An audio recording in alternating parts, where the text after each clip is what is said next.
All right, we are live. Happy Hump Day. Hope you guys made it this far into the week. We're on the home stretch. 2 more days. 2 more days. Well, unless you work the weekends, and then sorry about that.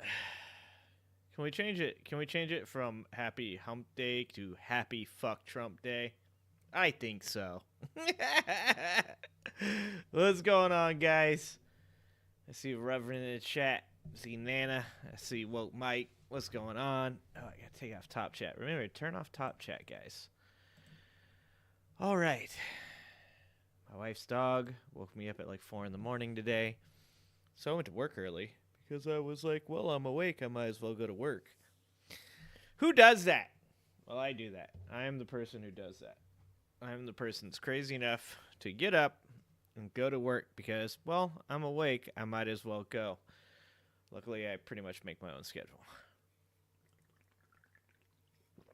Also, luckily, we have energy drinks. Also very important. We're going to have to do some spring cleaning on this table over here, though. All right, let's see what we got here. We got some stuff going on. What's happening, Mita? We've got today. I want to talk a little bit about the Asmongold situation, something that we don't talk about, like the side quests very often. We don't go off on some random side quest stuff, but something important I think to talk about is what happened with Asmongold here, and kind of like a little bit of a trap for streamers. And kind of one of the things that, like, I like to be aware of, and I think others should be aware of when it comes to streaming, and how it can kind of, start to become such a big part of your life and personality when you're as big as somebody like Asmongold, and how that can, like, kind of just, confuse you a little bit as to where your values lay and where your viewers' values lay. And it kind of goes along a little bit with the Trump MAGA grift. So I want to talk a little bit about the Asmongold situation. We, of course, have Trump supporters saying some of the dumbest shit you will ever see in your life, because that's just, it's a daily thing. There's always police in the background on these videos. It's always amazing. Well, thanks for subscribing, Mita. I appreciate it. Thank you for being here. Welcome to the community. Best community on YouTube. We got one of my favorite new people. Robbie Roadsteamer is... Look, it's just different, right? There's a type of person that MAGA just, they attract. And I've been saying this since I started this channel and got on here. I said, one of the things about me is my ability to talk at Trump supporters, because I come from where they come from. I had a lot of the same ideals as they did growing up in the trailer park. And I don't think Robbie is from the trailer park, but he does a goddamn good job of acting like it. So I like watching the Robbie Roadsteamer videos too. So we're gonna watch one of those. Yep, we got Tennessee Brando. I got him queued up, Mike. Mike's obviously been like looking at my videos before I've been looking at my videos, because we were talking about Trump getting worse in the title to the video. And we got a Tennessee Brando one. And you know what? Last night was the fun show. We laughed a lot. We had a good time. Made a lot of jokes. Made fun of alpha males. And tonight we're gonna have some laughs. We always have some laughs because that's what the channel's about. But the channel's also about people like Tennessee Brando speaking their piece and telling us, like, everything's be okay. It's gonna be all right. But also, you should be aware that this man's losing his goddamn mind. So we got Tennessee Brando up. We got Tim Miller queued up. The Ted Cruz Colin Allred debate was actually pretty goddamn good for Colin Allred, that is. Not so great for Ted Cruz. I would be shocked if Ted Cruz loses, but I think that Colin Allred probably he probably is the best bet to beat Ted Cruz that the Democrats have had in a long time. And that's saying something.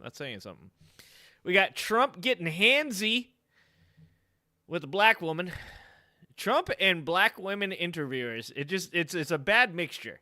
It's just you know that something bad's going to happen when Trump is on stage with a black woman. It's just inevitable. We got Trump having a disagreement and a really weird,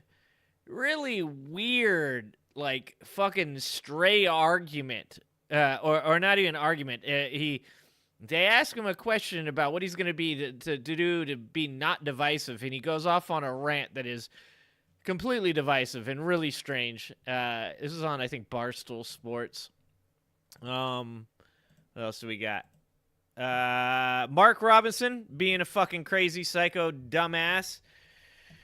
We got Jesse Dollemore, my ginger friend, brother from another mother, talking about that one. And we got a little bit of the Kamala Harris Fox interview that Adam Mockler went over. It's a great time to pause it for Adam there. Sorry, Adam. Sorry about that, Adam. And then we also have RFK Jr. that talking about some ridiculously stupid shit. RFK Jr. is going to tell you how to live a happy and healthy life with his worm in his brain. It's going to be the worm in his brain that's actually going to tell you how to be happy and healthy in your life.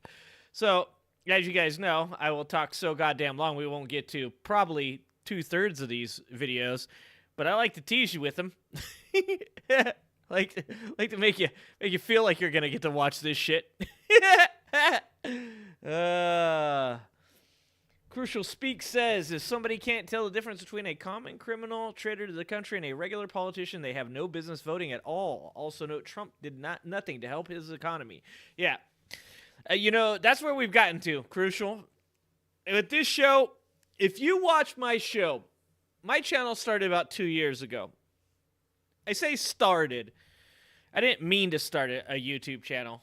I just got on here to laugh and see if other people wanted to laugh at the crazy shit that Trump supporters believed.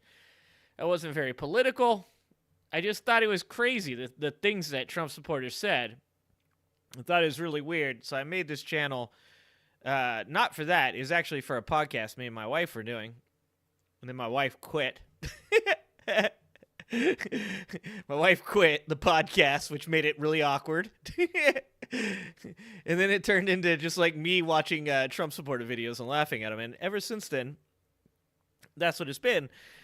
And to be honest with you, if you watch that far back, you'll hear me say some pretty forgiving stuff about Trump supporters. Like, there's a lot of mentally ill people out there. There's a lot of people that believe crazy shit out there.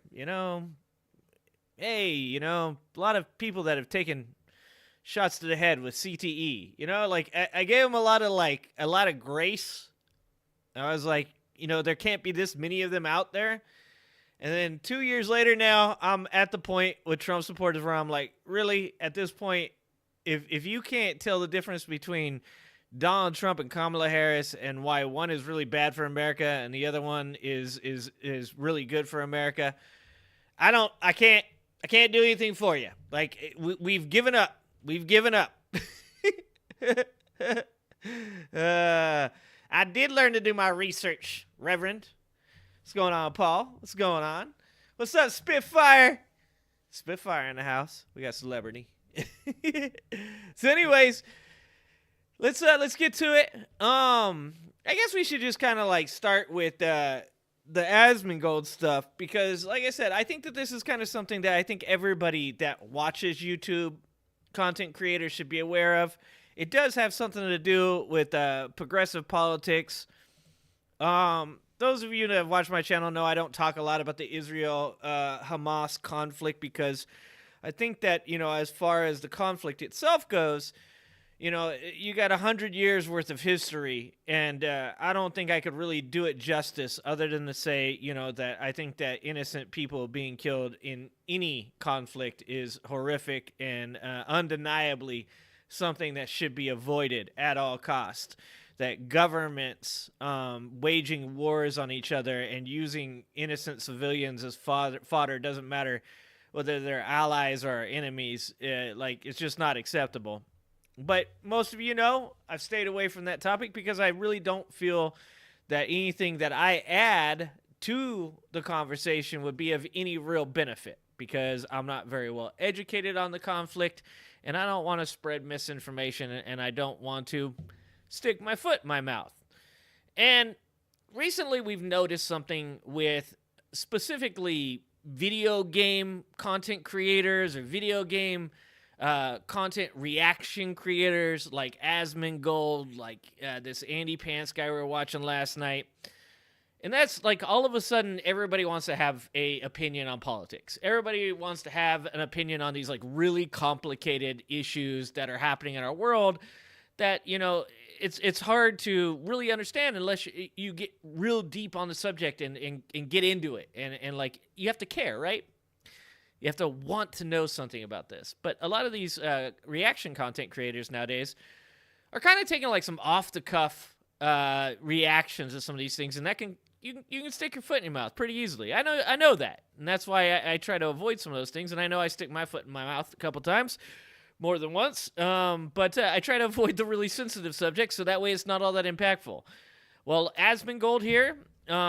I've mentioned this, you know, probably a week or two ago. I was watching some of his content, and he was getting into a Trump video, and I noticed something during that point. And I've noticed this about Asmongold's community. There's a lot of young dudes, there's a lot of gamers, a lot of, like, you know, YouTube content follower type of people that you know, let's just say they don't have the greatest opinions. They're trolls. They're very MAGA-ish.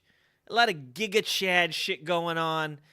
And I just noticed during him watching some shit that Trump said, he was kind of trolling it a little bit. He was doing the like troll, you know, Trump would say like, my economy was best economy that's ever happened. And Asmongold kind of, yeah, that's true. It's based. That's based. And I was kind of like, it doesn't seem like he 100% believes what he's saying, but it does feel like he's kind of leaning into the grift. And I know that the grift, it's a contagious thing. It's really hard for content creators to stay away from.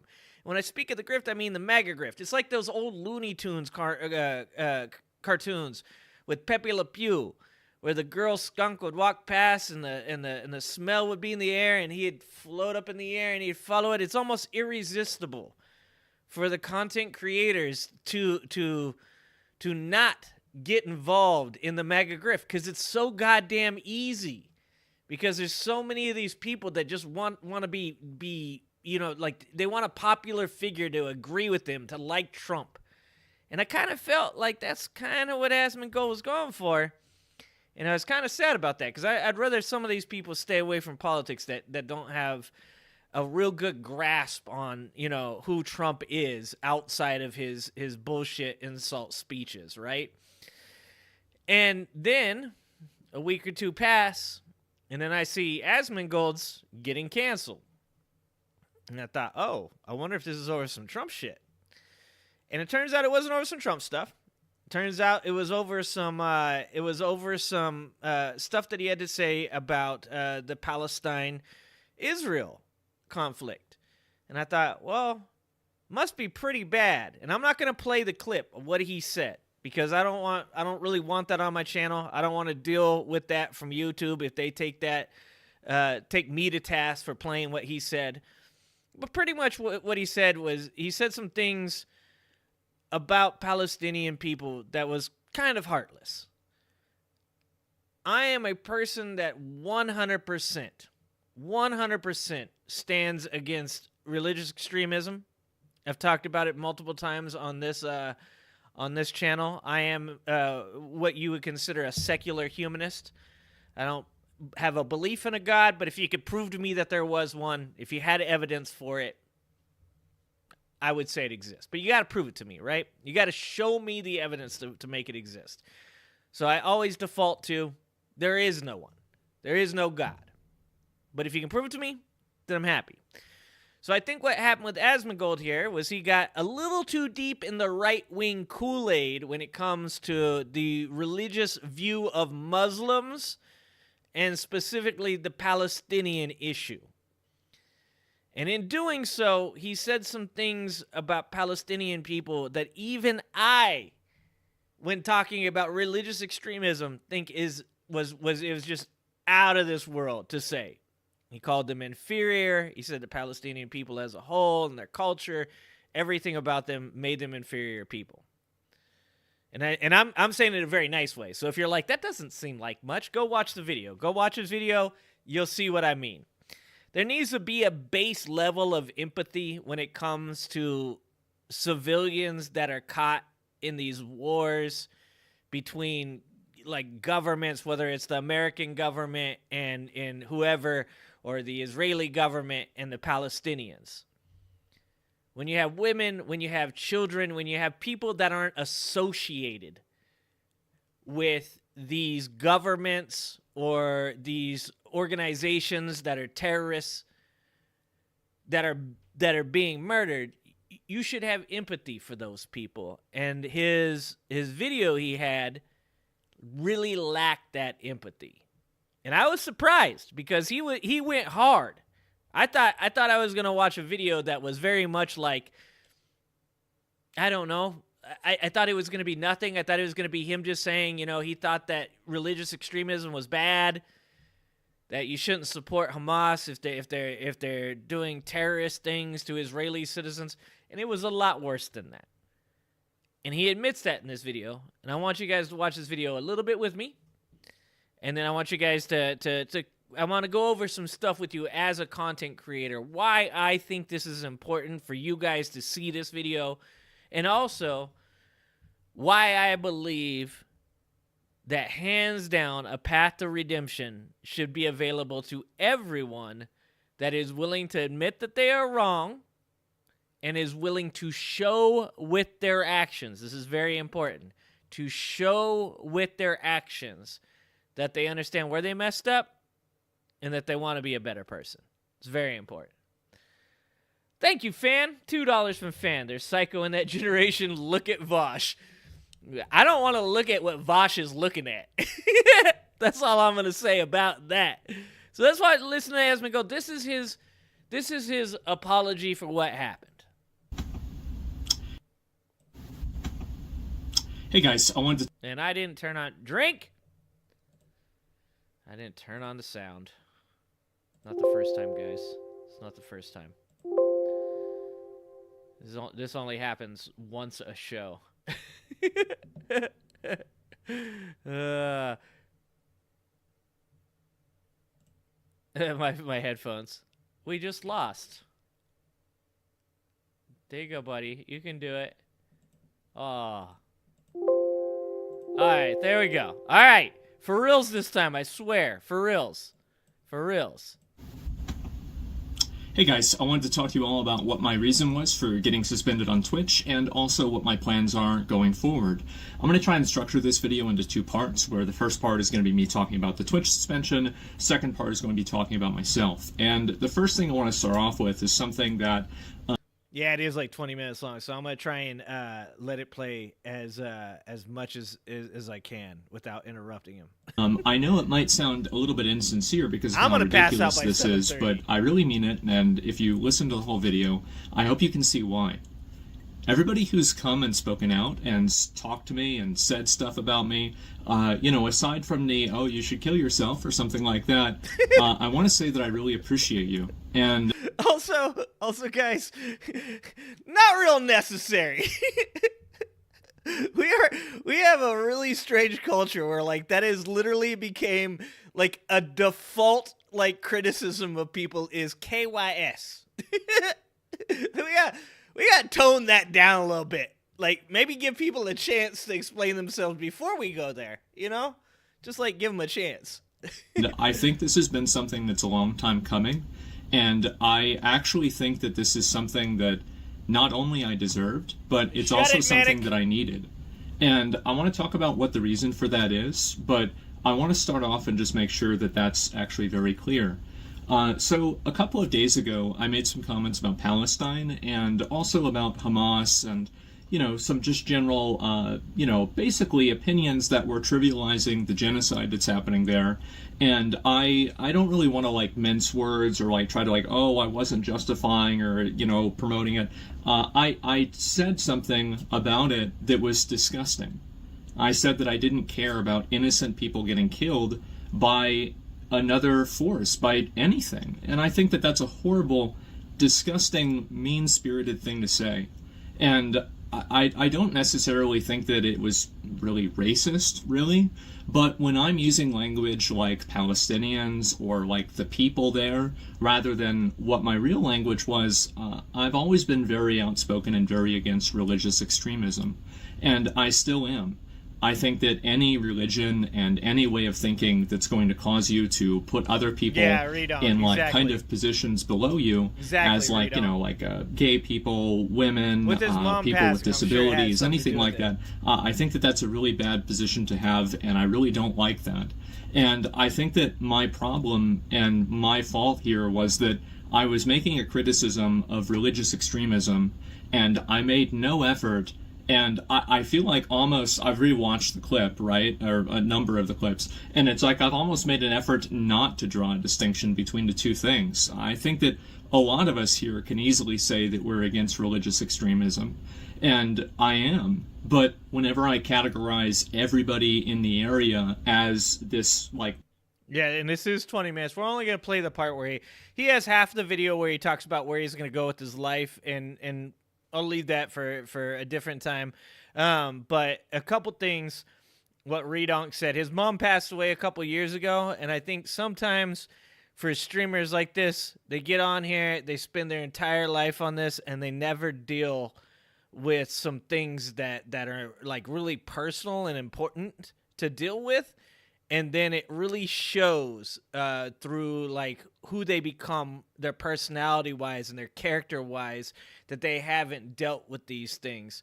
So I think that, I'm not making excuses for the dude. I don't know the dude, but something Ricky Bobby said, this guy is not as important as he thinks he is. This is my point about content creation.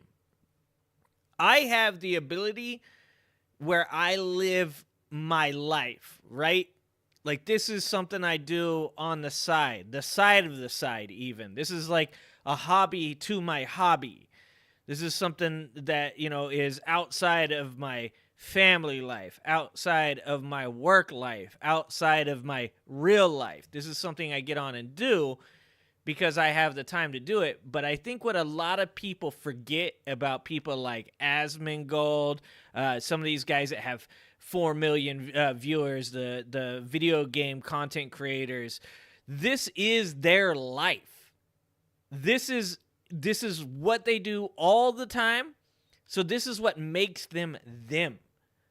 This is how they became somebody.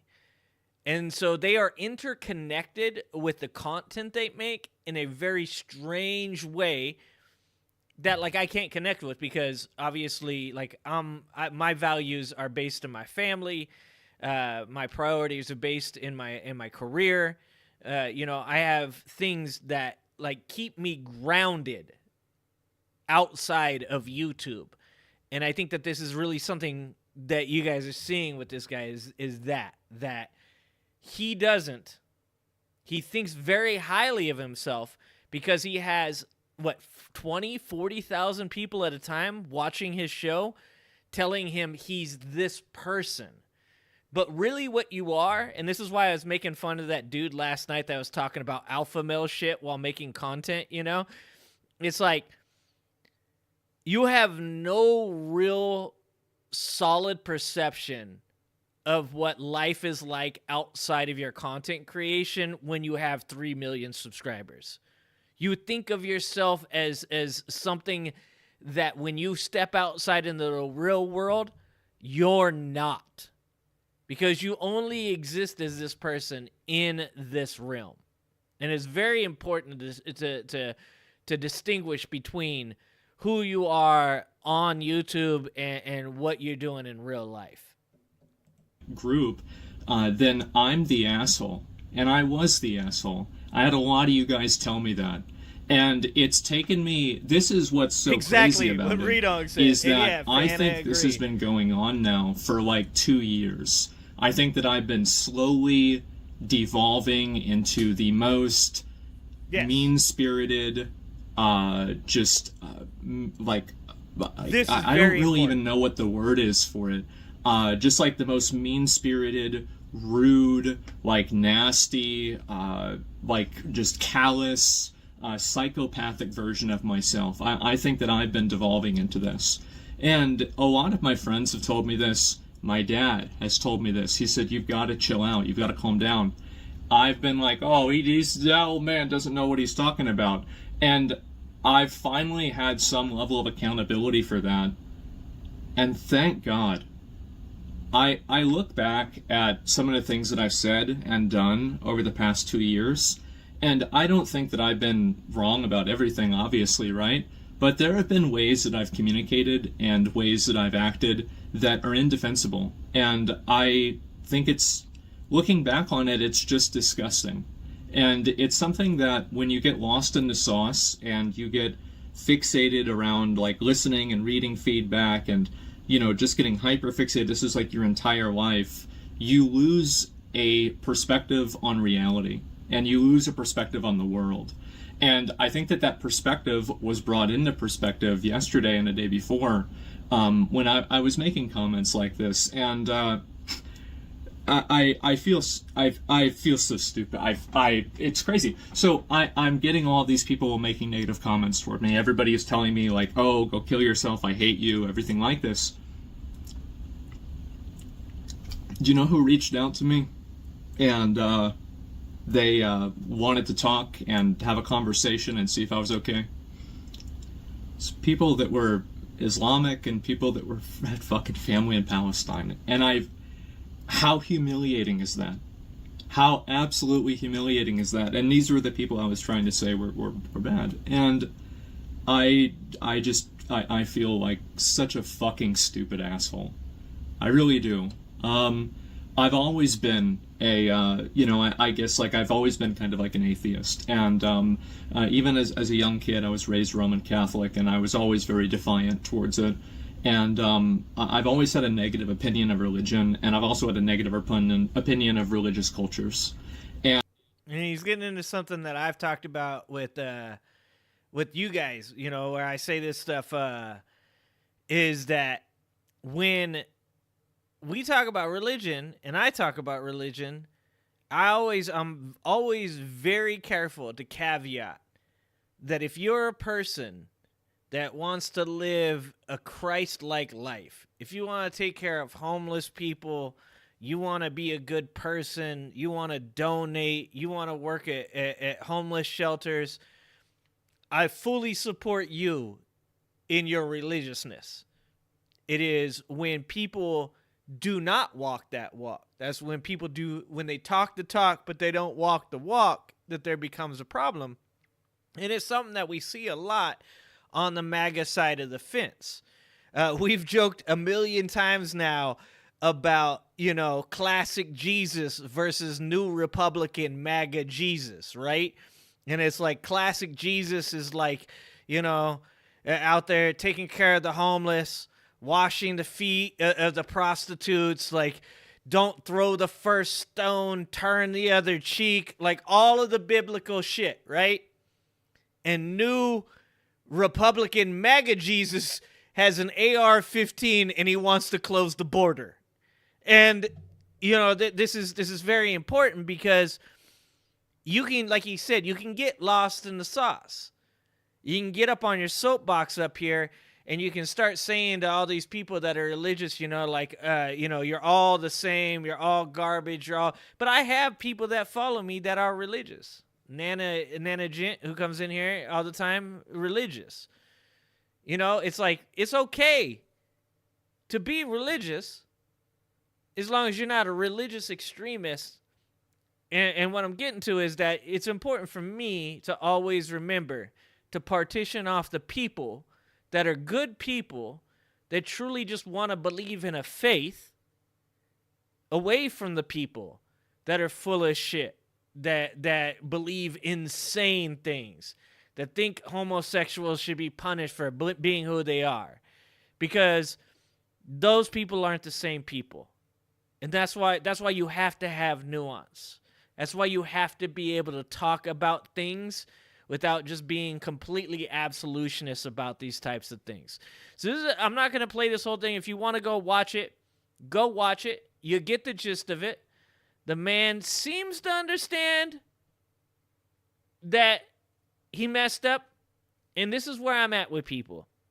Is I believe every person believes or deserves a path to redemption, dependent on their actions. Obviously, there's certain people that I do not believe. People that harm children don't deserve any path to redemption, in my opinion.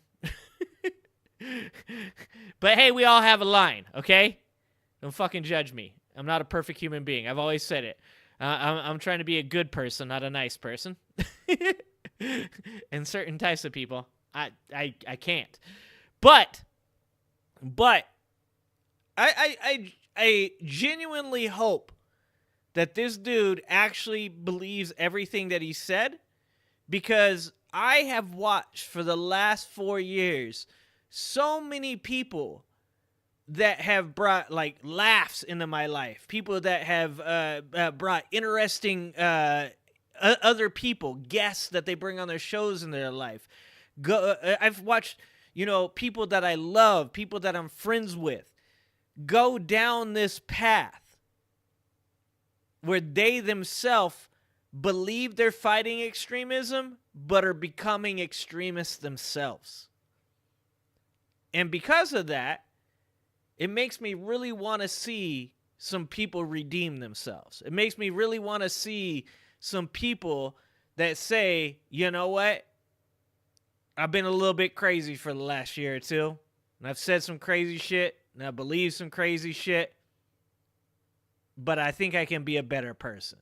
So I really do hope that he does. I just saw today Jerry Seinfeld. Jerry Seinfeld came out and said on some podcast, he's like, look, man, that shit I said about the left killed comedy, he's like, after I thought about it for a little bit, he's like, it's more a me problem, not a them problem. He's like, which was really funny because, of course, Jerry Seinfeld has never, made, crazy on-the-edge comedy. It was weird for Jerry Seinfeld to say that. But he did. And now he's came out and said, I think I was wrong. Just because what people find funny is different now than they found in the 90s. He's like, that's just human behavior. That's just normal. He's like, I shouldn't have said that, and I hope that, I can take that back.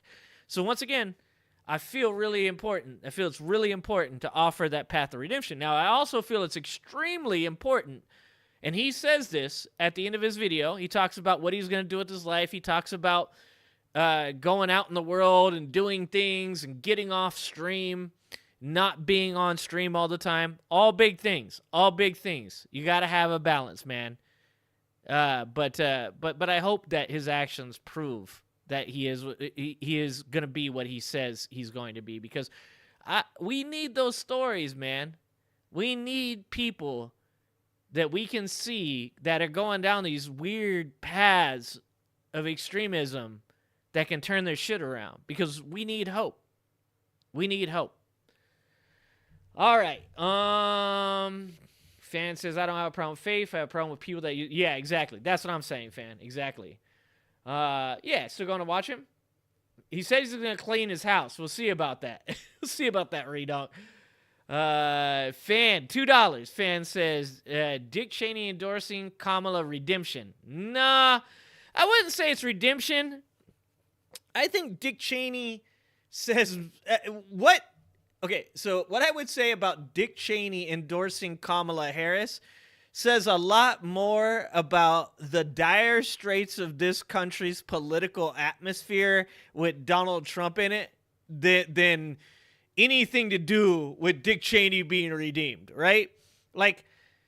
When I look at somebody like Dick Cheney, I don't see him as believing that that supporting Kamala Harris is the right thing to do so much as it is the best thing to do. If that makes any sense, right? Because I've said this forever about like politicians and stuff. When people get super conspiratorial, when people talk about the vaccines, when people talk about all these like crazy conspiracies about like trying to take out people, and I'm like, these people breathe the same air. These people are getting the vaccine. These people are like it doesn't make any sense for them to like destroy the country that they live in, that their kids live in, that their grandkids live in. It's like conspiracy theorists tend to like make these people out to be these like arch villains, these insane like science fiction villain type of people. When it comes down to it, Dick Cheney is just a greedy corporate bastard. So I don't know if it redeems him. I don't know if it redeems him, but I think it does prove the point that deep down inside, they're human beings too. I hate to say that about Dick Cheney. It feels weird to say that about Dick Cheney, but he is a person. He's got grandkids. He's got kids, and I think it says a lot about what like kind of like problem Donald Trump presents when you see hardcore conservatives. Do not get that wrong. All these dipshits calling Dick Cheney a rhino are fucking dumb. Dick Cheney is about as conservative as a person can get. Dick Cheney supporting Kamala Harris says a lot more about how big of a problem Donald Trump is for the future of this country than it does say about Dick Cheney being a good person. You gonna go talk to him? You gotta go fight yourself. I'm not gonna link Asmongold. He just fucking said some horrible shit about Palestinians, dog. I can't be sharing the channel. Besides, you can find him. He's got 3 million followers. Learn to use Google, Mike. Jesus. All right. Mike's getting all upset because we're not laughing at the Trump supporters. Yeah, I'm from the X generation too, fan. We're the best generation. There's 2 insults, millennials to talk crap about young people and boomers towards old. Yep. They don't fuck with X. You know why they don't fuck with X, fan? Because we were feral. That's why. There's some great Gen X videos on this on YouTube. There's a couple. There's one that somebody is talking about. Like he's like millennials, you have to leave Gen X alone. I've seen this happen. My brother played outside and past the time when the lights went off. They drank out of garden hoses. Dude, we were insane. Well, that's part of the problem is we were spanked. Everybody thinks spanking's a good thing. Spanking's not a good thing. Spanking made us fucking insane. Spanking is the reason I'm fucking willing to commit physical violence. Like,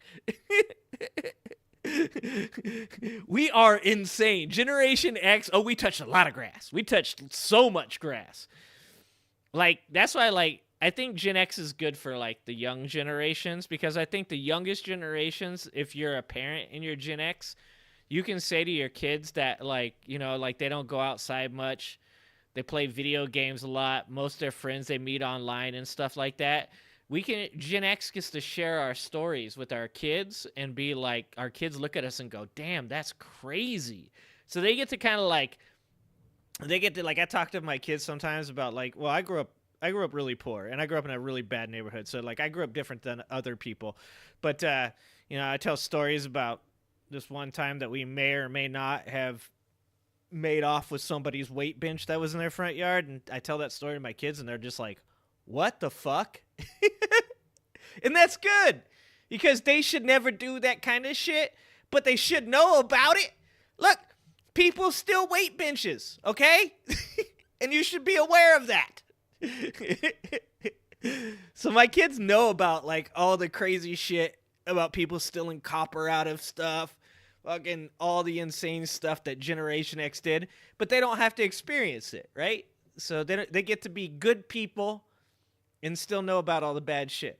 Oh, I told them all about the tapes, redonk. I told them all about the tapes. Gen Alpha is next? Oh, yeah, no, I think my son is Gen Alpha. And then Generation Beta. Oh, that's amazing. What's that, Nana? Yeah, so in the trailer park I grew up in Nana, every once in a while someone would move out of one of the trailers and the tweakers would bust into the trailers while it was empty and rip out all the copper wiring out of the trailers. Oh my god. Like that's if you guys ever want to talk about why poor people are poor, like we can have that conversation. Cuz I used to have this girl who was a millennial who was a administrative assistant, and she sat in the next office over from me, and I fucking love her. Shout out Megan. I fucking love you, Megan. You are awesome. You're a good person. But she was a millennial, and I'd be telling stories about how I grew up, and she like you can't talk about poor people that way, because she was a good person. She had a good heart. And I was like, what the fuck you mean I can't talk? They're like, those are my people. Like, I'm not talking about it because I seen it. I talk about it because I was it. Like, that was me. When I'm telling these stories, when I'm talking shit, I'm talking about the person I used to be.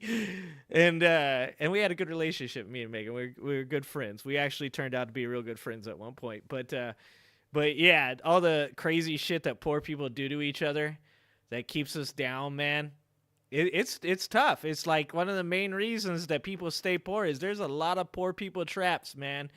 Like, we didn't have no air conditioning. We didn't have fucking like a toilet to piss or shit in, but we had HBO. We had Cinemax.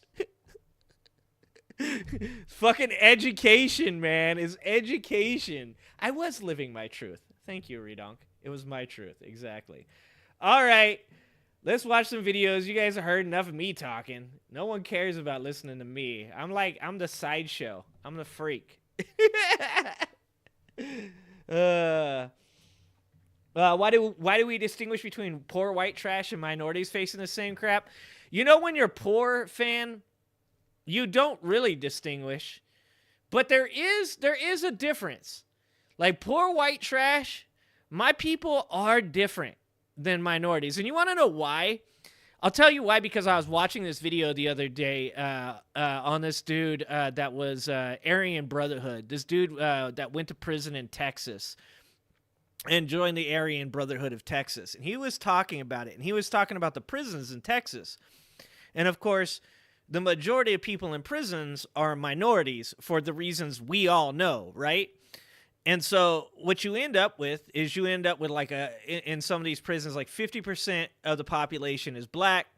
The other like 25 to 30% is like Mexican, Latino, Asian, other mixed minorities. And then like 15 to 20% of the population is white.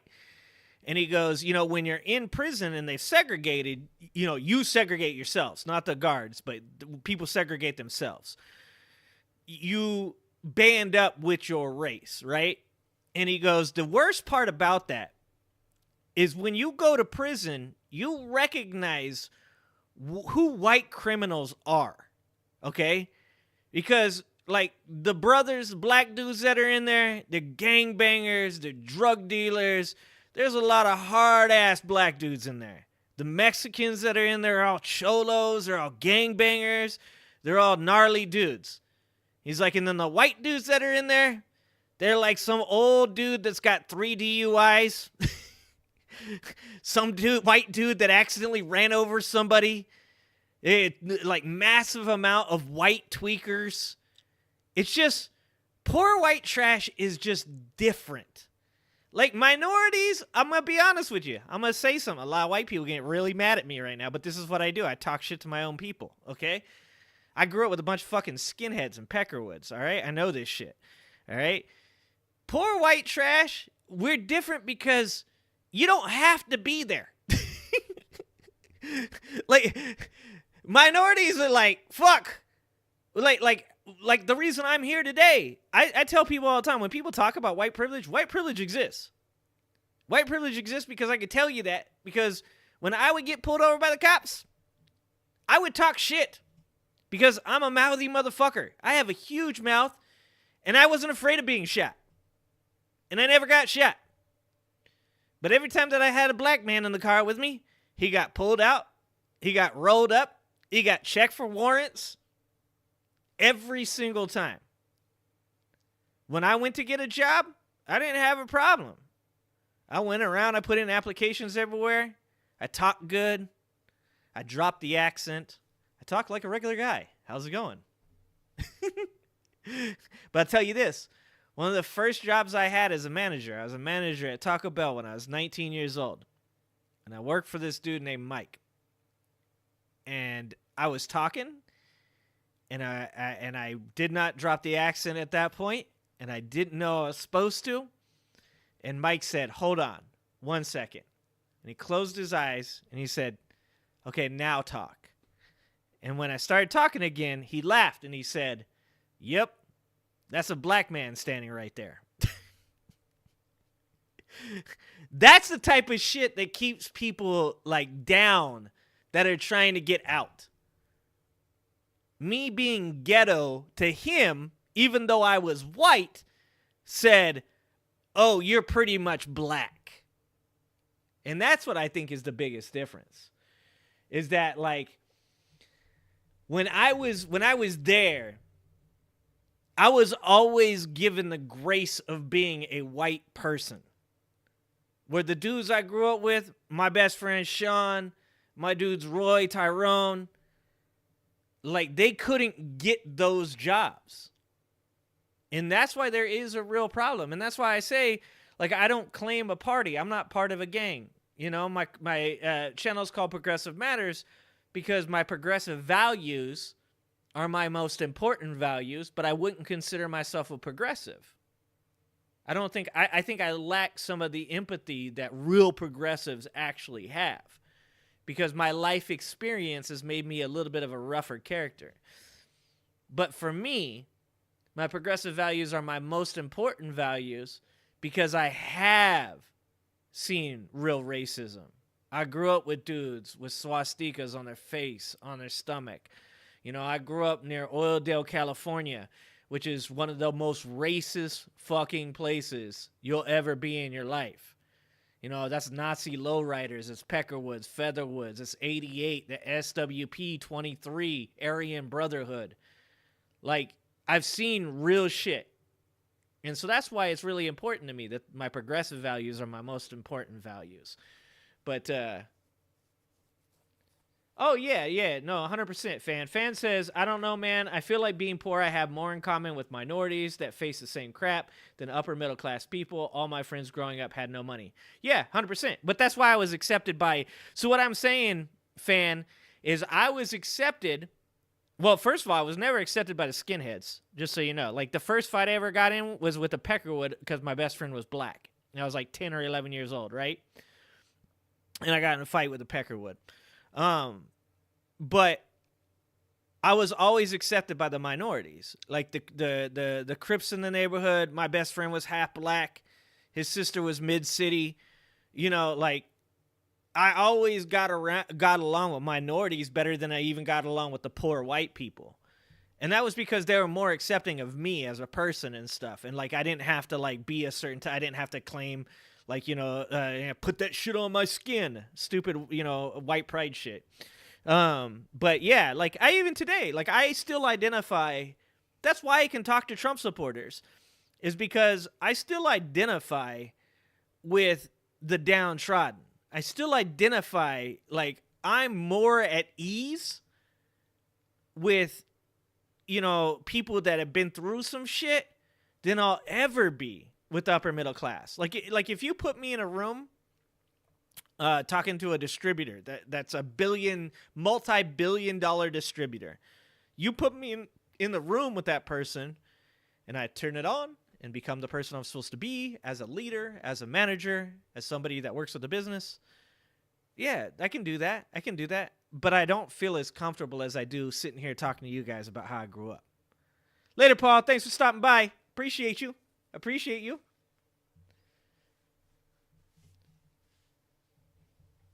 I know. I could have helped him with the white guy voice. You're right. Dude, Dave Chappelle taught me the white guy voice, okay? How do you like that? A black man taught me a white man's voice. What's happening, Cajun? Until you're 13. That is crazy, Cajun. That is crazy. Fucking insane. All right. Speaking of Trump supporters, let's stop listening to me talk about my fucking childhood. You guys are going to know all my dirty details at one point. Shit's going to be all on video. It's okay. It's for posterity's. Posterity, right? Posterity. See? Trailer parks coming through. Posterity's sake. My kids are going to be able to watch these videos years later and cringe. All right. I don't know. Should we play illness or education? How long are these? That's like 40 seconds. That's some time. Oh, yeah. That's a nice long one. Oh, yeah, these are long enough. I think we can play illness or education with these. What do you think, Redonk? Is it time? It's your game, dog. This is Redonk's game. Oh, you know my dad did. You know my dad saw some shit, dude.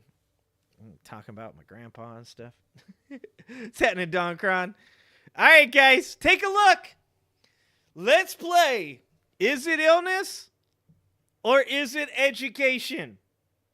That means that we're gonna have to drop the poll, though. So if you wanna do this, we better do it.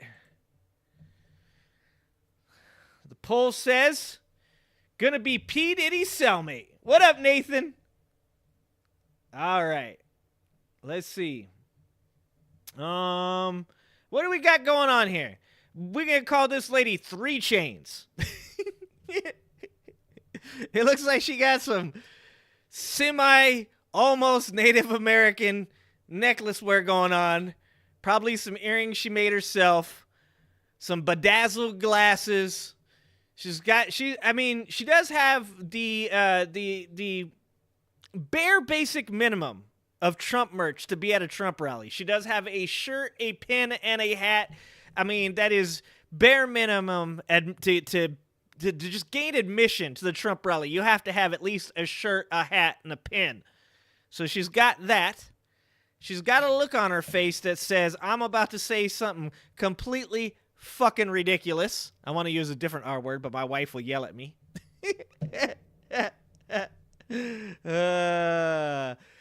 Redonk says she might be already drunk. All right, so here we go. Mouth open. Check. All right, here we go. Is it? Let's play the game. Let's play the game, guys. Is it mental illness? Once again, this is for educational purposes, guys, because we are determining how to fix this country. This is all in the name of science. Is it illness? Is it lack of education? We're going to go with what Redonk said. Is she drunk? Okay. Is she drunk? What's another one? Let's go, is it cultural appropriation? Look, I'm not even, like, with the cultural appropriation thing. Like, I grew up with white girls that had cornrows. And, like, when people are like, that's cultural appropriation, I'm like, dude, the black dudes that I knew used to think that shit was dope. The fucking Coquina would braid white girls' hairs all the time. You just had to be from the hood. It was okay. But, like, when you start using, like, when you start taking Native American shit, that's when I'm like, you motherfuckers. Like, dude... Like, when you, like, there is no way or no faster way to get me worked up than to, like, start talking to me about, like, Native American stuff. And I'm just like, motherfucker. Like, I'm probably the least Native American person of all time. Even though every one of our parents, like, you guys are all my age. You guys know. Every one of our parents, everybody got mad for Elizabeth Warren saying that, like she was, like, part Indian. They're like, she was only 1%. I'm like, every one of you motherfuckers, every one of you, your mom and dad used to claim that they were part Indian. Every one. And all of you, all of your moms and dads used to claim they were like the coolest Indians. It was always like, we're Apache, we're Cherokee. This is like, nobody was ever like a shitty Indian. It wasn't like, and that's not racist. I'm saying like a fucking, like, no one was like a terrible Indian tribe. Fuck, I'm going to have to join Asmongold now and have to apologize as well. I mean, just like not a good Indian tribe, okay? There's probably at least a couple. Fuck. But nobody was like, Nobody was ever like some kind of weird Indian tribe you ever heard, right? Everybody's mom was like, we're 13% Apache. And people got mad at Elizabeth Warren for saying that she had some Native American in her. Everybody was like, she only had 1%. This is back in the day. Guys, this is back when, like, saying that you are Native American and only being 1% Native American completely ruined your chances to be the American president. Nowadays, you can literally, like, be found liable for sexually abusing women, 34 felony convictions, claim that Democrats create hurricanes and send them to Republican, like, fucking places in Florida and destroy them. Like, you can say all the stupidest shit. You can claim that people are eating people's pets. Poor fucking Elizabeth Warren. All she said was, I'm part Native American. And it was over. It was over. Fucking insane. Yeah, Navajo. That's another one. Yeah, it's another one. Navajo. It's all everybody. Everybody's like, I'm Sioux Indian. That's why I got a temper, bro. That's why I be fighting dudes. I be fighting dudes all the time because I'm a Sioux Indian. I'm like, brother, you're whiter than I am, and that is saying something. All right, lock in your votes. Is it illness? Is it education? Is she drunk? Or is it just because the cultural appropriation was just, it was too good? I'm going, boy, that mouth open says education. I'm going education. All right, here we go. What are people not talking about that they should? Not talking. What are people not talking about that they should? Not talking about our worldview. Everybody's laughing at America because we have the weakest president we've ever had in the history. Okay. He likes everybody but America.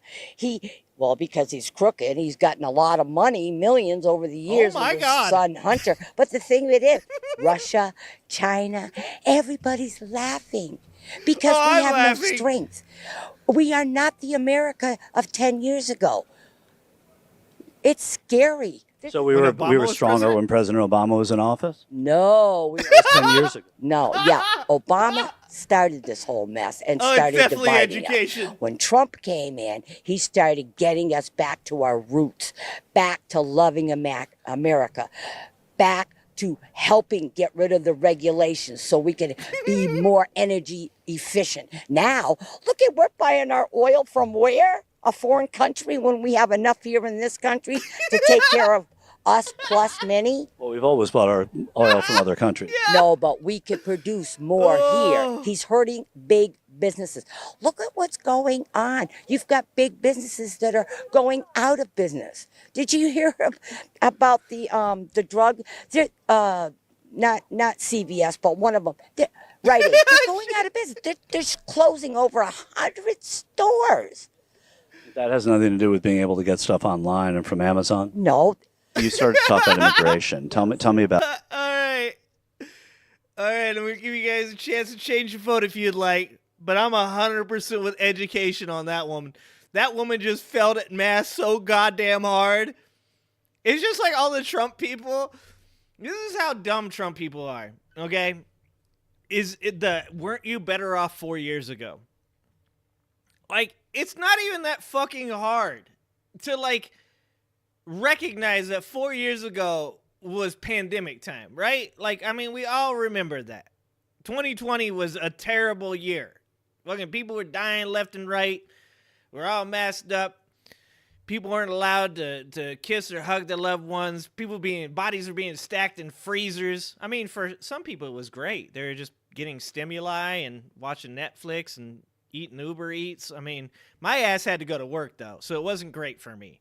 But there is no better example of how stubborn these fucking people are. Because all they have to do is say, weren't you better off 6 years ago? And then they could try to make the point they want to make.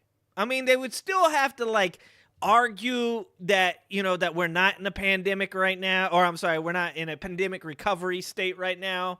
They'd have to argue that we haven't done better than the rest of the globe as far as, like, our recovery. They'd have to argue that 2.4% inflation is bad. They'd have to make a lot of arguments. But at least they get to start their argument. Because every one of these dumbasses says, weren't you better off 4 years ago? And the fucking easiest answer of all time is, no! 4 years ago was bad! But you know why they do that? Because that's what Trump says. If Trump tomorrow woke up and recognized how much of a moron he is, which would be fucking amazing, if he was able to wake up tomorrow and recognize that his dumb ass has been saying, weren't you better off 4 years ago, and that that's stupid, and was like, holy shit, I gotta stop saying 4 years ago, I need to say 5 or 6 years ago. And then he did that, and he stood up and was like, weren't you guys better off 6 years ago? Every one of these goddamn lemmings would be parroting the same goddamn talking point. All of a sudden, every one of these motherfuckers would go from, weren't you better off 4 years ago, to, weren't you better off 6 years ago? But Trump is stupid, and so are the people that follow him. And they literally just repeat anything the dude says. They don't think about it. They don't care if it's right or if it's wrong. They just know Trump said that shit, so they're saying it too because it must be true. What's going on, Alan? 19 was fucking lit.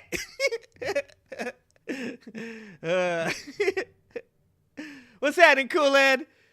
But come on, guys. Like, can't you agree? Isn't that so crazy? Can you guys not agree with me that, like, the very fact that not one of these fucking people has, like, stood up and said, look, we mean 5 years ago. Or, like, okay, like, we get it. Yeah, the pandemic was happening 4 years ago. You got us. Sure, 5 years ago then. That's how fucking easy it would be. Like I've said this before, I want to go on my dude's show and act like I'm a Trump supporter. So that way I can make these arguments. So that way they're going to go, are you going to say we were better off 4 years ago? I'm like, no. I'm going to say we were better off 5 years ago. Because I think it'd blow their mind. It'd be the first time they ever had a Trump supporter actually do that. They'd be like, holy shit. 5 years ago? I mean, come on, man. All right. This is your last chance. Change your answer now. Was it illness? Was it education? Survey says 52% education, 26% drunk, 15% illness, with a little bit of cultural appropriation sprinkled on top. And that is about right there. That is about right. She is very uneducated, possibly drunk, quite possibly mentally ill, and she stole some culture. It looked like this might be her sister. Or maybe it's her auntie. All right, so let's take a look at her. This girl, hold on. This might be a bait and switch, guys. Every once in a while, TYT likes to bait and switch us. So what do you think? Take one look at her. She don't have any Trump flair on, okay? She don't have any Trump flair at all. This is sus. But we're gonna put the answers up here. Is it mental illness? Is it education? Is it a bait and switch? I'm gonna throw it out there. Is it a bait and switch? Are we about to get... Is this woman about to say some based shit? All right? Because every once in a while, TYT likes to do that. Or how about looking for her drunk husband?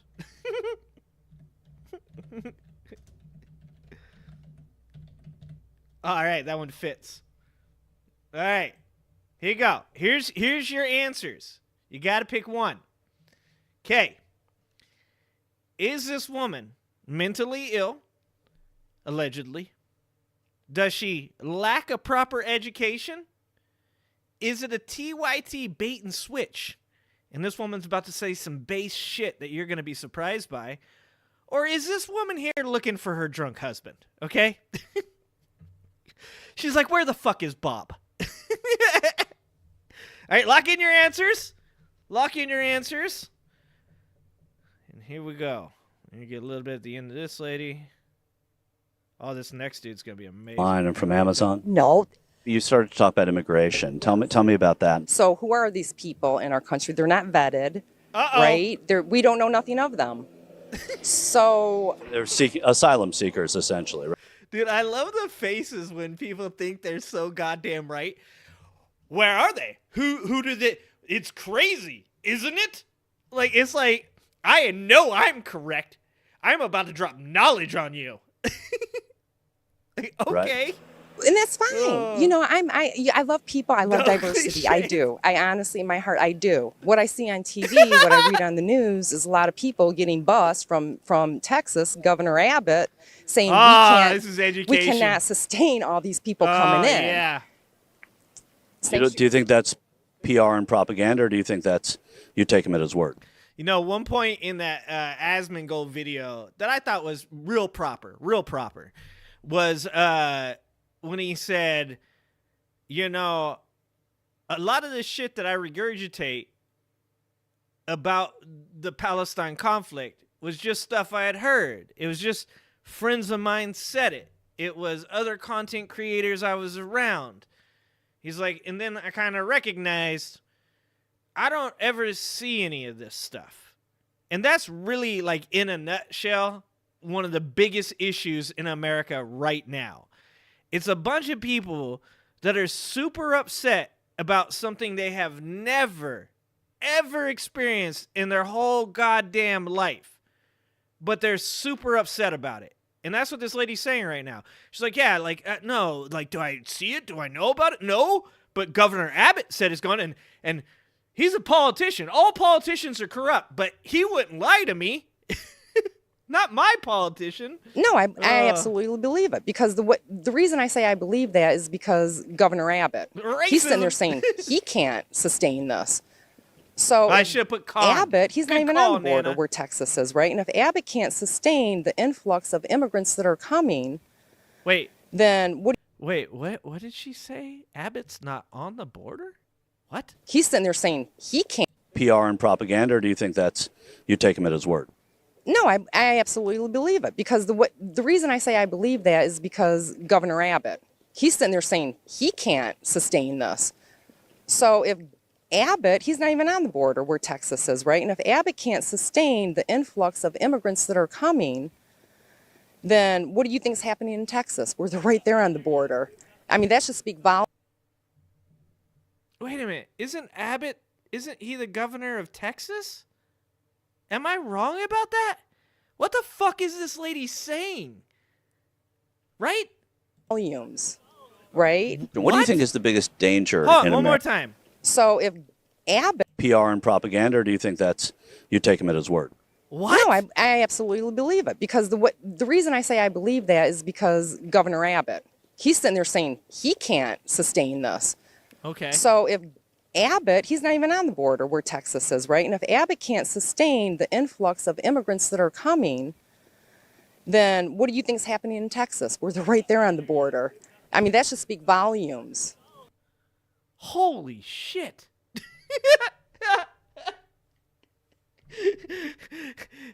You know, to this day, no matter how many of these videos I've watched, I am still stunned by some of the stupidity. I am to this day still shocked by how dumb some of these people are. Holy shit. That's got to be education, right? Yeah, but I mean, it's still Texas, right? Maybe she misspoke. Dude, we need a Trump-splaining AI. I'm telling you, what we need to do is we need to take a large language model.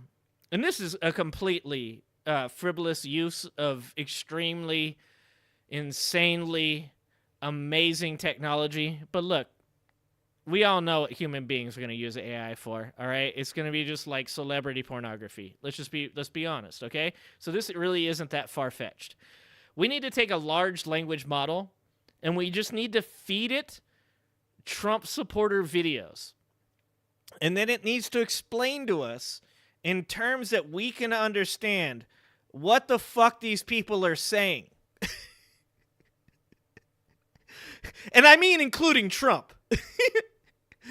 Because Trump also.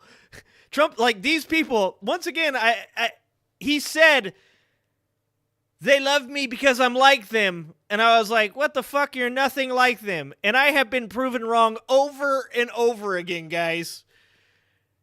I now understand that part, that when Trump said, these people love me because I'm just like them, he meant they're morons, just like he's a moron. That's what he meant. They have the best words. I have the best words. Everybody knows it. Now let's stand here and listen to music for 40 minutes. By the way, there'll be no buses. The Trump Terpeter. The Trump Terpeter. Dude, that's what I'm all about. Dude. True AI is for masturbation. What up, Golf? Don't forget to wash behind your knees, dude. People don't wash the bottom of their legs. You got dirty shins and dirty calves. The AI with short circuit. That's what I always said is like everybody's afraid. Everybody is afraid of AI taking over, right? Everybody's like, but they're gonna be AI overlords. You gotta be scared. You gotta be worried it's gonna take over. It's gonna enslave humanity. All you have to do is feed it a bunch of Trump tweets and just ask it to read the Trump tweets. Like every time I've ever tried to read a Trump tweet out loud on this channel, my brain like fucking short circuits. I cannot read the shit the dude writes unless I read it in his voice. If I read it in his voice, I do really good. All right. What's the next one? Right. What do you think is the... Oh, we got a trifecta. Woo! All right. You guys ready for this one? Oh, yeah. First of all, let's end the last poll. Oh, I hope you guys are ready for this one. This one looks good. 36% education. I'm glad you guys are on the same tilt as me. Looking for a drunk husband. I think she actually was. She had that kind of I'm kind of pissed off kind of thing going on, right? Bait and switch. You guys were wrong. 21% of you guys were wrong, okay? And 15% illness, all right? So 21% of you guys need to go back and rewatch the video and tell me what the fuck that lady was saying. All right. The Wrong Turn Family. Are you talking about that horror movie, dude? This is The Hills Have Eyes, dude. All right, we're putting that in there. Okay. Is it illness? We're talking about for the whole family, all right? So this is the entire family. Is it illness? Is it education? This is the Hills Have Eyes family. And this reporter is about to get taken to the compound, okay? What's the other one? Inbreeding. Oh, good call. Inbreeding. Ooh, that is the same as the Hills Have Eyes, but a little different, okay? All right, so here we go. All right. Does this family suffer from, and also I'm going to point out, once again, not a lot of Trump flair. Not a lot of Trump flair. These people are failing at their basic price of admission to get in, and that is 3 forms of Trump flair, okay? Fucking, those are just American flag hats. This guy's got a Trump flag hat on, at least. There's no pins, no T-shirts. What kind of shit is this? All right, is it allegedly mental health? Is it a lack of education? This lady on the far left with the red shirt on, that has that look of smug confidence that 100% says education. In fact, I would say that is the 3 stages of smug satisfaction that you are seeing in this picture right now. So I'm going education. Is this the Hills Have Eyes family, and is this interviewer about to be abducted by that SUV in the back, that Trump SUV in the back? Or is it just inbreeding? Is it just good old everyday cousin fucking? Which one is it, guys? Which one is it? No soup for you. Oh, all right. All right. I know, Woke. We've already got that one queued up, Woke. We got to play the game first, Woke. You got to calm down. Calm down. Calm down. right, here we go. The biggest danger in America right now? That should speak volumes, right? What do you think is the biggest danger? My headset's died again. Drink. I know you guys can hear it, but I can't hear it. I'll give you more time to figure out your answer. Keep figuring out your answer.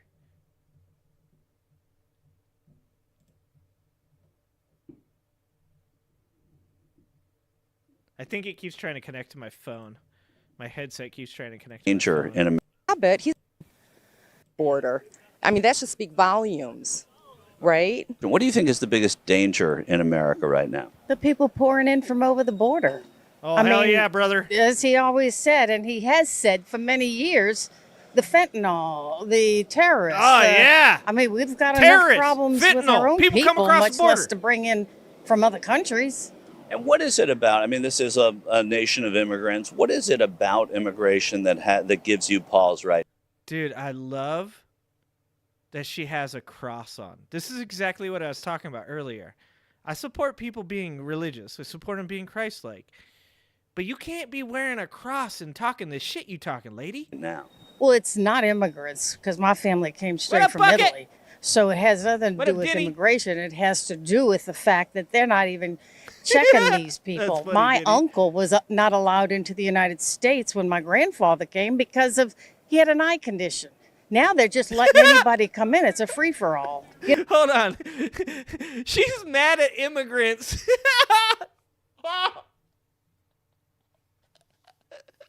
She said, I'm mad at people coming across the border because my grandpa had an eye infection. They wouldn't let him into the country. Now they just letting anybody in. Back in my day, if you had pink eye, you weren't let anywhere in the country. Now they just got Haitians going around giving people the pink eye. You know, my biggest fear right now is nothing is in place. When my grandfather came, because immigration, it has to do with the fact that they're not even checking these people. My uncle was not allowed didn't into check the their United eyes. States when my grandfather came because he had an eye condition. Now they're just letting anybody come in. It's a free-for-all. You know, my biggest fear right free-for-all. now is nothing is in place. Hold on. Or I don't know if anything. Okay, now this might be inhumane, so don't cancel me for this. But she just came up with a great idea. What if, guys, at the border, what if we put a wrestling ring and we had a Royal Rumble? How about that? Like, I mean, there is no better way to guarantee that we get the strongest immigrants, okay, than having a Royal Rumble, okay? And they also have to have cool names. Like, you can't just be fucking Juan. You got to be like Juan the Terrible or some shit like that. Like, she might be onto something, guys. A free-for-all Royal Rumble winner gets to come to America. Why haven't we done this? It's because of the left. All of my progressive friends are going to eat me for this one. I'm just saying, Survivor Series to get to come into the country. It'd fucking make money.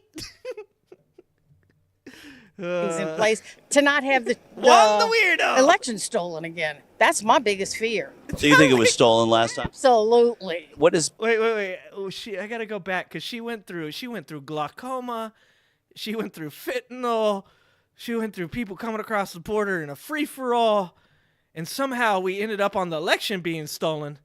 Sometimes it's hard to keep up. My biggest fear right now is nothing is in place, or I don't know They if did anything's say in wanted place them to fight to in the not have UFC. the election stolen again. That's my biggest fear. so you think it was stolen last time? Absolutely. What has been the evidence that you've seen that convinces you? Absolutely. 2,000 Mules, that movie, with people actually stuffing the Is that ballot Dinesh boxes. D'Souza on the of back? people having bins of ballots underneath their desks, of them stopping when he was ahead, and then There all of a goes Dinesh sudden he D'Souza. lost when everybody woke up the next morning. You know what? I mean, I'm no brilliant. Dude, I keep saying this. These people are obviously not sports fans.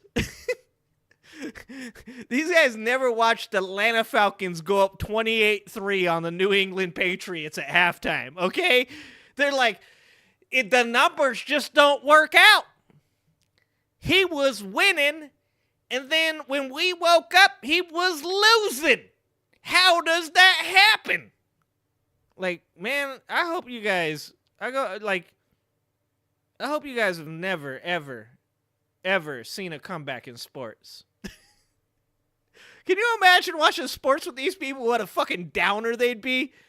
Your baseball team's in the fucking NLCS. You're down 6 runs, but there's still like 7 innings to go. You're like, it's okay. We got 7 innings to go. They're like, nope. Once the person's up, they don't lose. There's no way you come back from a 7-3. That 7-3 lead is too much for them to overcome. You're like, that's not very American. Where's your American spirit? Might as well just shut the game down and go home. It's 7-3, baby. Game's over. These people don't understand numbers. Brilliant person here. My God. But what I saw, and it's not just because I'm for Donald Trump, let the best man win. You know, but when it's stolen, it's stolen. And it was stolen. And like I said, I wasn't there, but I saw the movie of the exact things that were happening. You're not going to convince me otherwise when you see things. That's Dinesh D'Souza's movie you're talking about. This lady in the back the whole time is just, first of all, look at them. They are some freaky motherfuckers. Why is that lady's eyeball so small? This one over here, the middle one. Why is her eyeball so small? Okay, let's just be honest, guys. Serpent people. Because look, all right? We have learned over time, when Republicans get mad at gay people, they always come out as being gay, all right? When Republicans call other people racist, they always turn out to be racist. And Republicans do like to talk about Joe Biden being a skin suit, okay? They talk about James Woods, Leonardo DiCaprio, playing Joe Biden as a skin suit. We watched the video where Marjorie Taylor Greene agreed that Hillary Clinton and Ruth Bader Ginsburg were clones. I think that the evidence is leading us to serpent people. I think it could be the inbreeding. You are right. Glass eyes. Granny got in a bar fight. If that middle lady was trying to get into the country in 1912, they wouldn't have let her in with those small ass eyes.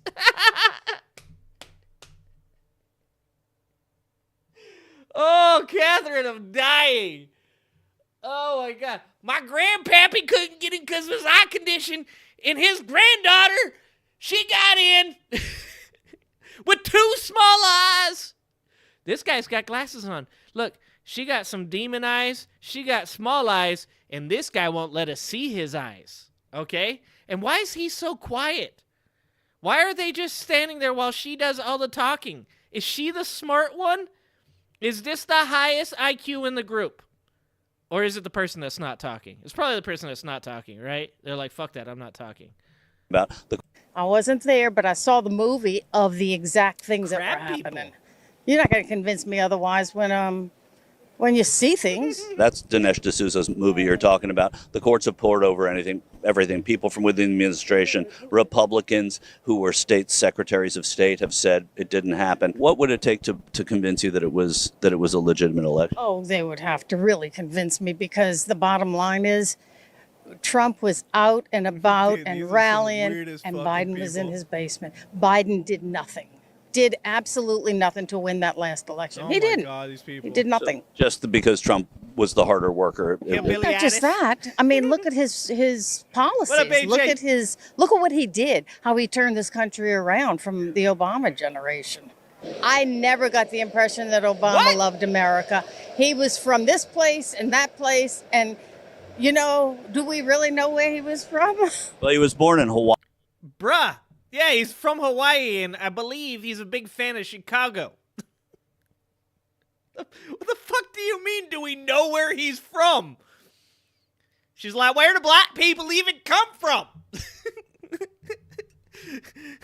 Do you see any black people here? There's no black people at this Trump rally. Shit, where do they come from? What the fuck is wrong with these people? Oh my God.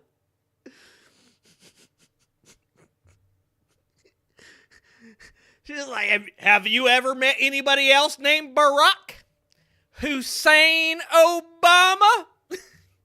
Who names their child that? I'll tell you who does. Serpent people. Okay? From Kenya. Kenya serpent people. Kenyan serpent people name their kids Barack Hussein Obama. All right. Yeah. Dude, look at that face. Look at the faces. I love the faces. That is a skin suit if I ever seen one in my life.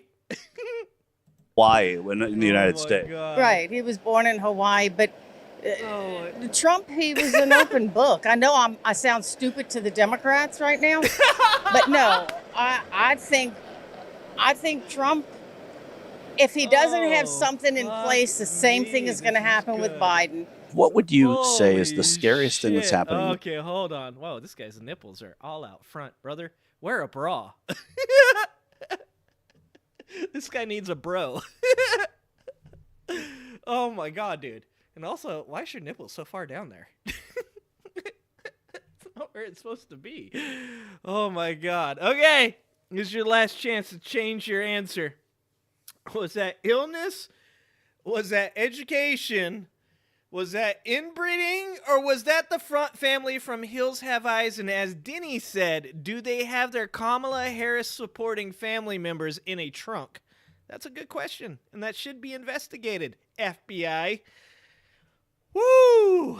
This is a good video. This is almost as funny as that fucking Noah Samson video we watched last night. Almost. That shit was gold. That shit was platinum. Platinum. That video was so good. All right, last chance. Last chance. Here we go. All the talking points. They all have all the talking points, Talia. It's crazy how these people can like cover every one of the talking points every single time. It's crazy. It's like they have like a flow sheet of talking points and they just like go down it, like talking about every single crazy thing their cult leader has ever said. It's fucking insane. They're NPCs. Like literally you can guess what any of these people are going to say. It's so crazy. 35% of you said the Hills Have Eyes, and 35% of you said inbreeding. I like that. That's great. Good job, guys. 17% said illness, and 11% said education, and that's about fucking spot on. Dark Cash, did I say hi, Dark Cash? What up, Dark Cash? What's up, Tia? Oh. Idiot MAGA on @MrJonesX tonight. Okay, we'll check. We might have to do that. He needs a mammogram. Alan says this dude needs a mammogram. Oh, man. Okay, all right. This is the final one. And then we're going to move on to the Kamala Harris interview from Adam Mockler because Woke Mike's so mad at me. Calm down, Woke Mike. Calm down. Calm down, brother. Calm down. All right. Is this gentleman? Last one. Oh, you know, this dude's going to be like, look, bro, like, America is going in the toilet, okay? Trump's the only one that can save us, all right? You guys don't even know. All right. Is it mental illness, allegedly?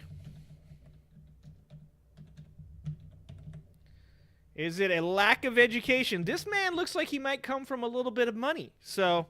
I mean, that's coming from my white trash background, so take that as you see it. Maybe a grain of salt there. But he looks like he grew up with more money than I did. Blame it on the porn? Does that shirt say Folds Water? Yes, it does. Why is there only one nipple? There's so many good questions. Okay, is it because he only has... one nipple? Is this equilibrium? Is it upset? Because America failed him. Okay. All right. Here we go. The answers, is it mental illness, allegedly? Is it lack of education? Is it because he only has one nipple? Maybe he had a mammogram. Maybe they already took out the one. You can't say all of the above, Mike. God damn it. Or is it because he feels like America has failed him? Okay, guys? Because he's got that, like, He's got a real stern look on his face right now. And that one nipple is so goddamn hard. The other, the left titty that fucking, where the cancer got removed, doesn't want to show its face. But that other nipple it's fucking, it's cutting glass right now, brother.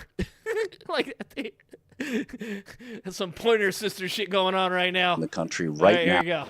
If he doesn't have something in place, the same thing is going to happen with Biden. What would you say is the scariest Her grandfather got denied because he had an eye problem. This guy's grandfather got denied because he had one nipple. thing that's happening in the country right now that no one's talking about? The border with Canada is a major issue. You know, in the last 30 days...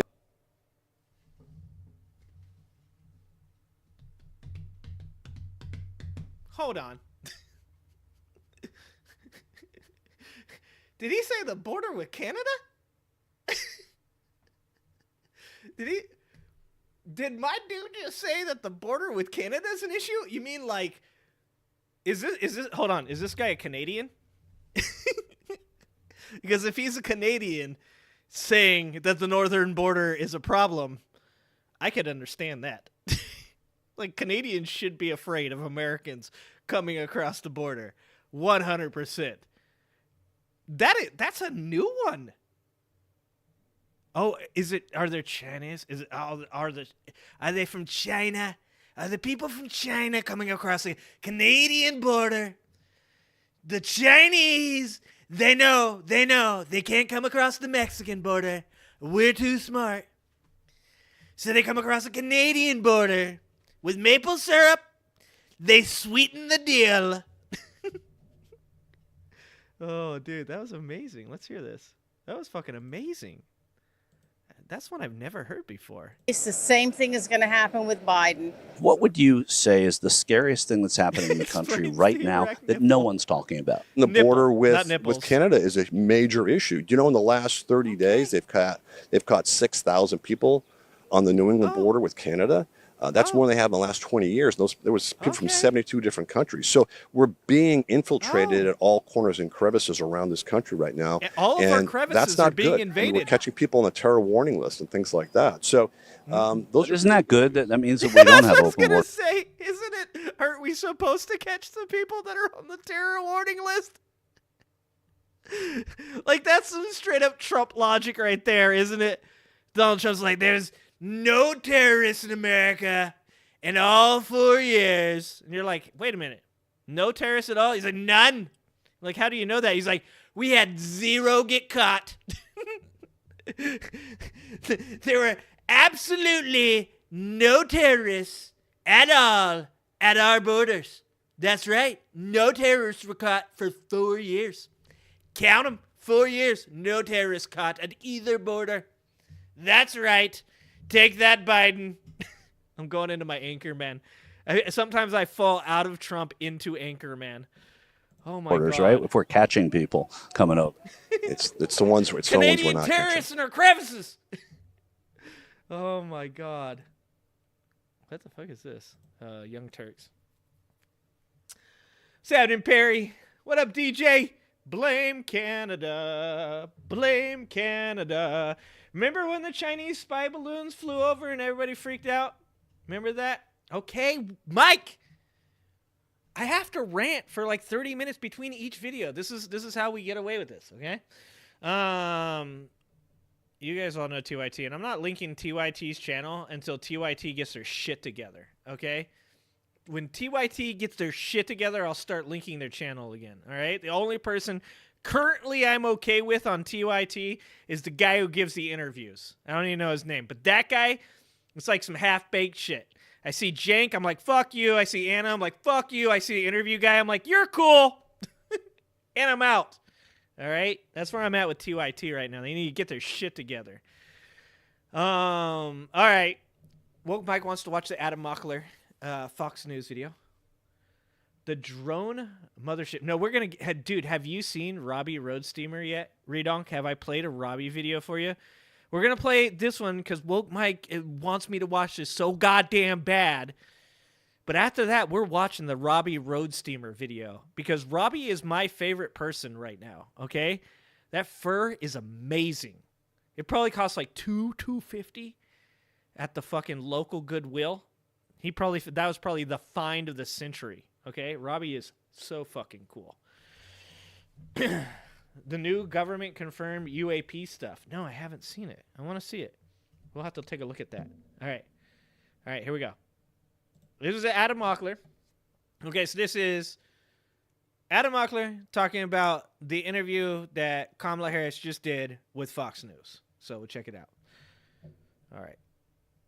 Fox News interview with I want to break down Kamala Harris's Fox News interview with you because she absolutely aced it. Now, Fox News' Brett Baer went into the interview with the goal of rattling Kamala Harris, with the goal of getting sound bites, but she didn't let that happen. She actually specifically had a tactic to stop sound bites where she says, I'm in the middle of a point, let me finish, and she brute forces her way through the point. Good job. It actually works. Invade Brett his Baer crevices. struggles at every corner, and with 20 days to go, we have no time to waste. Make sure you drop a like, make sure you're subscribed, and let's start off with this clip Thank of you, Kamala Anna. Harris Michael breaking Schur. down Thank you, why Anna. Donald Trump is actually terrible on the border, and she sticks the landing perfectly. Watch. Before the bipartisan Safer Communities Act, the first bill, practically within hours of taking the oath, was a bill to fix our immigration system. Yes, ma'am. It was called the U.S. Citizenship Act of 2021. Exactly. It was essentially a pathway to citizenship for the... Yes, ma'am. May I finish responding, please? But you have to let me finish, You please. had the White House and the House and the Senate, I'm and they in the didn't bring middle up of that bill. responding to the point you're raising, Okay. and I'd like to finish. Good job. That is very good. You know, this is something I see debaters do, good ones, like Destiny do, where he's in the middle of saying something and somebody interrupts him and starts talking over what he's saying, and he says, okay, go ahead and ramble, do whatever you want to do, that's fine, but as soon as you're done, I'm going to just continue my point. That is a very good skill to have, and that is exactly how you should handle any type of debate or interview. Is the moment the person starts to talk over you, you just tell them, that's fine, say what you're going to say. As soon as you finish saying what you're going to say, I'm going to continue to finish my point. That is very good. That was great. That was actually well done. I was about to say, hot take, I thought that Brett Baer did a really good job in, like, what was it, the first interview with Donald Trump with the campaign? And the reason he did is that Donald Trump doesn't possess this skill. Donald Trump is a squirrel with a nut, right? Like, as soon as, like, you get him off track, he starts talking about his crowd size, right? Like, immediately he's going to talk about crowd size. Good job by Kamala there. That was actually really good. Act of 2021. It was essentially a pathway to citizenship for the... Yes, ma'am. May I finish responding, please? But you have to let me finish, You please. had the White House and the House and the Senate, I'm and they in the didn't bring middle up of that bill. responding to How the much point you're plastic raising, surgery has and I'd Brett like Baer to had? finish. Yes, ma'am. We recognized from day one that, to the point of this being your first question, it is a priority for us as a nation and for the American people. And our focus has been on fixing a problem. And from day one, then, we have done a number of things, including to address our asylum system and put more resources, getting more judges. Good What we job. needed to do to tighten up penalties and increase penalties for illegal crossings. What we job, needed to yeah. do to deal with points of entry between border Yep, entry 'cause it's points. all through the ports, That's the yeah. work we did, and we worked on supporting what was a bipartisan effort, including some of the most conservative members of the United States Congress, to actually strengthen the border. That border bill would have put 1,500 more border agents at the border, which is why I believe the Border Patrol agents supported the bill. It would have allowed us to stem the flow of fentanyl coming into the United States, which is a scourge affecting people of every background, every geographic location in our country, killing people. It would have allowed us to put more resources into prosecuting transnational criminal organizations, which I have done as the Attorney General, former Attorney General of a border state. Madam Vice President, a couple of things. Prosecuted trafficking of drugs, guns, and human beings. And Six Donald Trump, but let me just finish. Six Democrats voted against that bill. Learned about that bill and told them to kill it because he preferred to run on a problem instead of fixing a problem. And in this election, this is rightly a discussion that the American people want to have. And what they want are solutions, and they want a president of the United States who's not playing political games with the issue. I hear you. But all right, that was great, and there is a lot more where that came from. She hits every single point throughout the clip, and then she sticks the landing at the end by saying Donald Trump intentionally killed this bill. I've always wondered how effective it would be to look into the camera and say, Google it. Google Mitch McConnell admitting Trump killed the bill. Google Senator Langford admitting Trump killed the bill. Dude, Mitch McConnell. Like, low-key, Mitch McConnell has said some messed up stuff about Trump, and it's hilarious. Because old-ass Turtle Man, when Turtle Man, like, drops a diss on you, like, it's in such a... Like, they're like, how did you feel about Donald Trump calling your wife ugly? And he was like, he killed the border bill. Also, I mean, isn't Mitch McConnell's wife like 96 years old? I'd hope so. We're out there like, damn, that's a hot-ass 96-year-old. Not that I'm going to defend Mitch McConnell. But he does, yeah. He straight up admits Donald Trump killed it. James Langford was pissed. James Langford was like, bro, I had to work with the Democrats. Y'all made me go over there and work with them to get that bill done. And then when I came back and I was like, yo, I did it. You guys were like, throw that shit out the window. Burn it. Burn it. We said, tear it up, James. He was like, but it's I worked so hard on it. And they're like, you burn that shit right now. Trump said so. And that's why his ass came out. And he was like, Donald Trump said I should fucking burn that shit.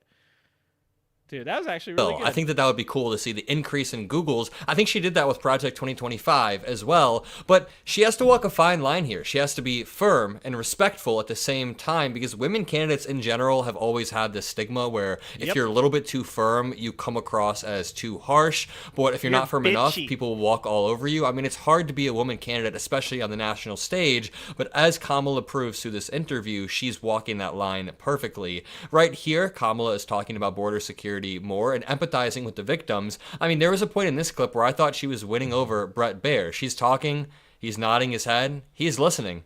He's listening intently. Watch this clip. Former President Clinton actually referred to Laken Riley Sunday, campaigning for you in Georgia, saying if those men had been properly vetted, Laken Riley probably would not have been killed.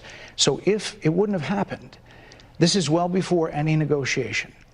This is well before Donald Trump got involved in the politics. This is a specific policy decision by your administration to release these men into the country. So what I'm saying to you, do you owe those families an apology? Let me just say, first of all, those are tragic cases. There's no question about that. There is no question about that. And I can't imagine the pain that the families of those victims have experienced for a loss that should not have occurred. So that is true.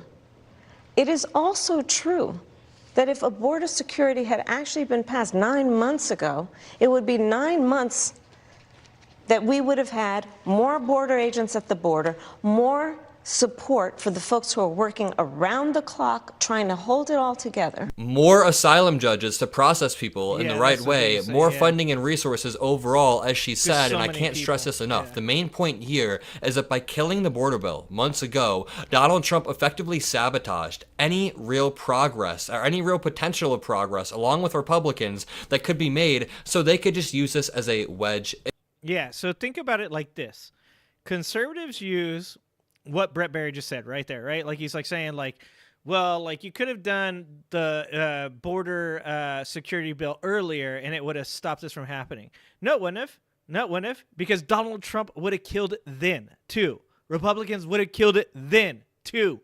And here's the thing, is you're sitting there saying because there's no border security bill, there's these tragedies, which they are. Laken Riley, that's a tragedy. Like, no parent ever wants to have to hear those words, that their child is dead. I have 2 children. Even though those people support Trump, my heart goes out to them. I have empathy for them. That is terrible. Horrible. It's horrible. But you need to realize something.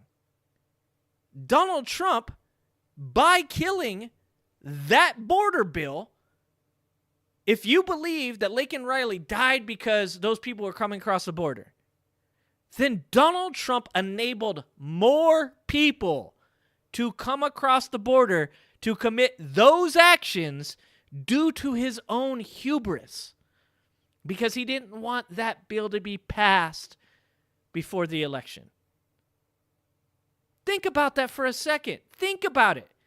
Conservatives say these immigrants are coming across the border. They're harming Americans. And then Joe Biden, James Lankford, and multiple other senators say, okay, here's a bill to stop them.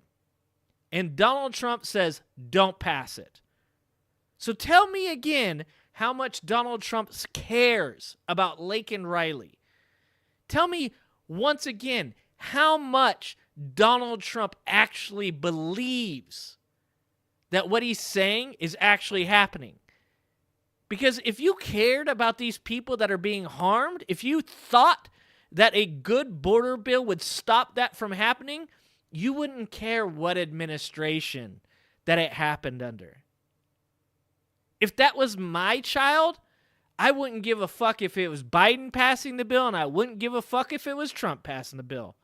If I felt legitimately that the reason that my child was harmed was because of something that could be stopped by a bill, then it wouldn't matter who was passing it. And that's why they're full of shit. Issue. Let's finish this clip. Madam Vice President. To ensure that no future harm would occur. And this election in 20 days will determine whether we have a president of the United States who actually cares more about fixing a problem, even if it is not to their political advantage in an election. Because there was a solution, Brett.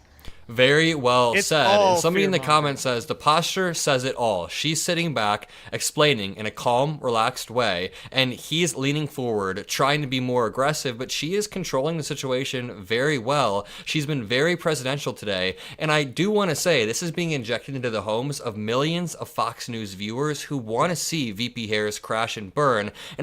And don't forget, Adam, don't forget, also, people that supported Ron DeSantis, people that supported Nikki Haley, people that supported Chris Christie, people that supported Asa Hutchinson. Those are all people that potentially would vote for Kamala Harris. And that'll be surprising. I'm sure some of you are going, no Ron DeSantis voters ever going to vote for Kamala Harris. But they might not vote for Trump. Because you got to remember, people are very fickle or very sensitive about their political candidates. And Ron DeSantis supporters, there's got to be a couple out there that got their feelings hurt by Donald Trump talking about Ron DeSantis' high heels. Look, when Mom DeSantis was up on stage doing her best impression of telling everybody about how bad things are in America, and Donald Trump shit on him, that hurt some feelings. And some of those people were watching this going, maybe she won't be so bad.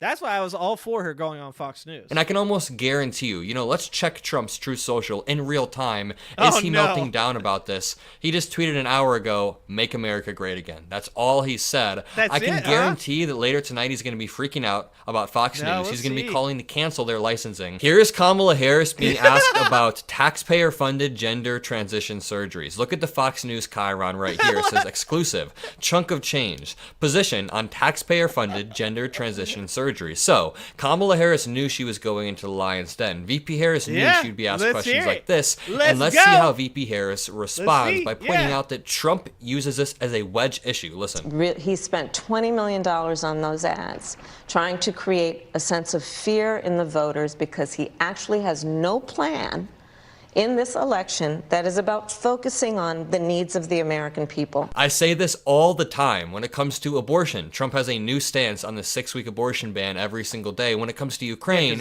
he says we'll see what happens. And of course, when it comes to healthcare, he only has concepts of a plan. But if you read the Chiron Again position on taxpayer-funded gender transition surgeries, Kamala HQ fact-checked it. Trump campaign has spent millions on anti-trans ads, but under Trump, the U.S. prisons still offer gender-affirming care because it would be inhumane to deny prisoners any form of medical care. The Trump administration's approach is notable in light of a campaign ad that slams VP Harris for supporting the same methods. And it's interesting because VP Harris filled out some sort of questionnaire about 5 or 6 years back that said, would you support all forms of health care for prisoners in need? And she said yes. Anybody would say yes, but under all forms of health care, this falls under that umbrella. Here's another clip of Brett Baer trying to press VP Harris, but Kamala Harris says, I'm sorry, but with all due respect, that clip is not what he was saying. Watch. If he's as bad as you say, that half of this country is now supporting this person who could be the 47th president of the United States, why is that happening? This is an election for president of the United States. It's not supposed to be easy. I know, but it's not supposed to be. It is not supposed to be a cakewalk. So are they misguided, the 50%? Listen, are they stupid? What God, is it? I would never say that about the American people. And in fact, if you listen to Donald Trump, if you watch any of his rallies, he's the one who tends to demean and belittle and diminish the American people. He's the one who talks about an enemy within, an enemy within, talking about the American people. So yeah, that's pretty crazy. Like, look, I'm not the biggest Nancy Pelosi fan, all right? I don't like the insider trading shit. I don't think that politicians should be buying and selling stocks. I know that I know they get like, what, 140, 150,000 a year. They're not, making, but some of these people are making a lot of money, and I'm not into it. But at no point should you ever, as a potential presidential candidate or a presidential candidate or as a potential president, ever say that you think it would be okay for the government to take care of the enemy within? And he was referring to people like Nancy Pelosi. That's what he said. The Nancy Pelosi's of the world. Like, I can disagree with many people on the right, many conservatives on the right. But I don't think that you should be talking about using the military to go and arrest them and take them off into jails for like these sure. Look, who is it right now? Eric Adams, right? Eric Adams on trial. Bob Menendez on trial. Those people should be on trial because there is evidence that they were corrupt, that they did things that they shouldn't do. I have zero problem with that. That is the process in which they should be funneled through the criminal justice system, just like Donald Trump. So you've got two Democrats, Bob Menendez, you've got Eric Adams, both should be on trial, and Donald Trump, who was on trial and convicted, that's fine. But to be saying that anybody that disagrees with you, that they're your enemy, that they're somebody that, like, you have to, if you have evidence that Nancy Pelosi has committed a crime, come forward with it. For sure, come forward with it.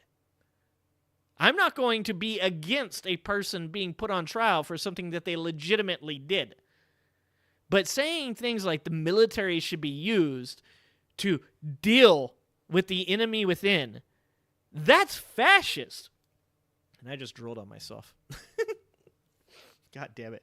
That's fascist. It's fascist. Like, there's no doubt about it. That is authoritarian use of power. You don't get any more fascist than that.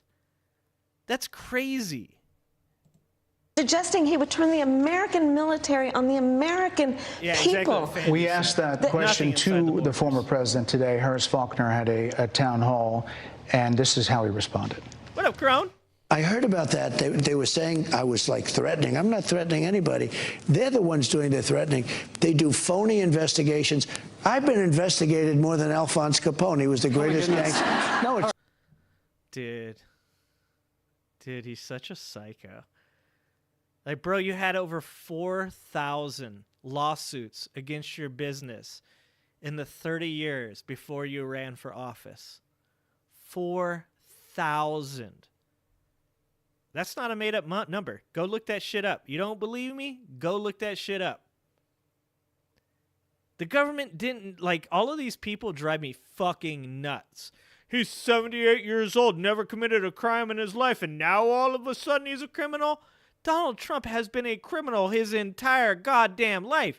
He just happens to be a wealthy, white, well-connected, high-status, and now former president that nobody was fucking around with. And then he laid out a paper trail that almost anybody could follow. Fucking Helen Keller could see the goddamn evidence. And he's like, I can't believe they're putting me on trial. It's crazy. It's crazy. Jesus Christ. true. No, but think of it. It's called weaponization of government. It's a terrible thing. So, Brett, I'm sorry, and with all due respect, that clip was not what he has been saying about the enemy within that he has repeated. Yeah, like they played his apology. How fucking disingenuous is that? So they didn't play the original clip where he says it. And they didn't even play the part where he says, what does he say? He goes, some people said it was really bad. I was very nice about it. I said it in a very nice way. Like, they didn't even play that part. Like, that goes to show something. Like, they know that even his bullshit apology was not an apology. Look, Donald Trump has gotten used to the fact that people aren't going to hold him accountable. There was even like a minute, like Donald Trump has been surrounded by sycophants his whole life. Whole life. People that just say yes to whatever he says. And because of that, he believes he can assault women. Because of that, he believes he can overturn an election. Because of that, he believes it's not that big of a deal that I committed fraud. That's all real shit, once again. Those are just facts. And now all of a sudden, somebody is going to hold him accountable for something. He's like, oh, what? Hold on. But then what happened? What happened? And this is what pisses me off about the 34 felonies thing. If you weren't going to give this man time, this goes out to Alvin Bragg and all the other motherfuckers. If you weren't planning on giving this man time, you should have never put him on trial. Because now he knows. You keep putting off his sentencing date. You keep saying, well, we'll get to it after the election. No, he knows now.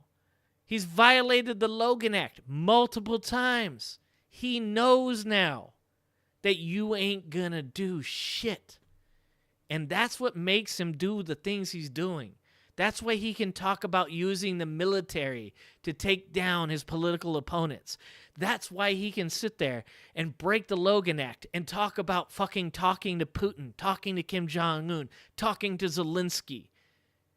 Because a bunch of people with no fucking balls will do anything about the fact that he is breaking the law over and over again.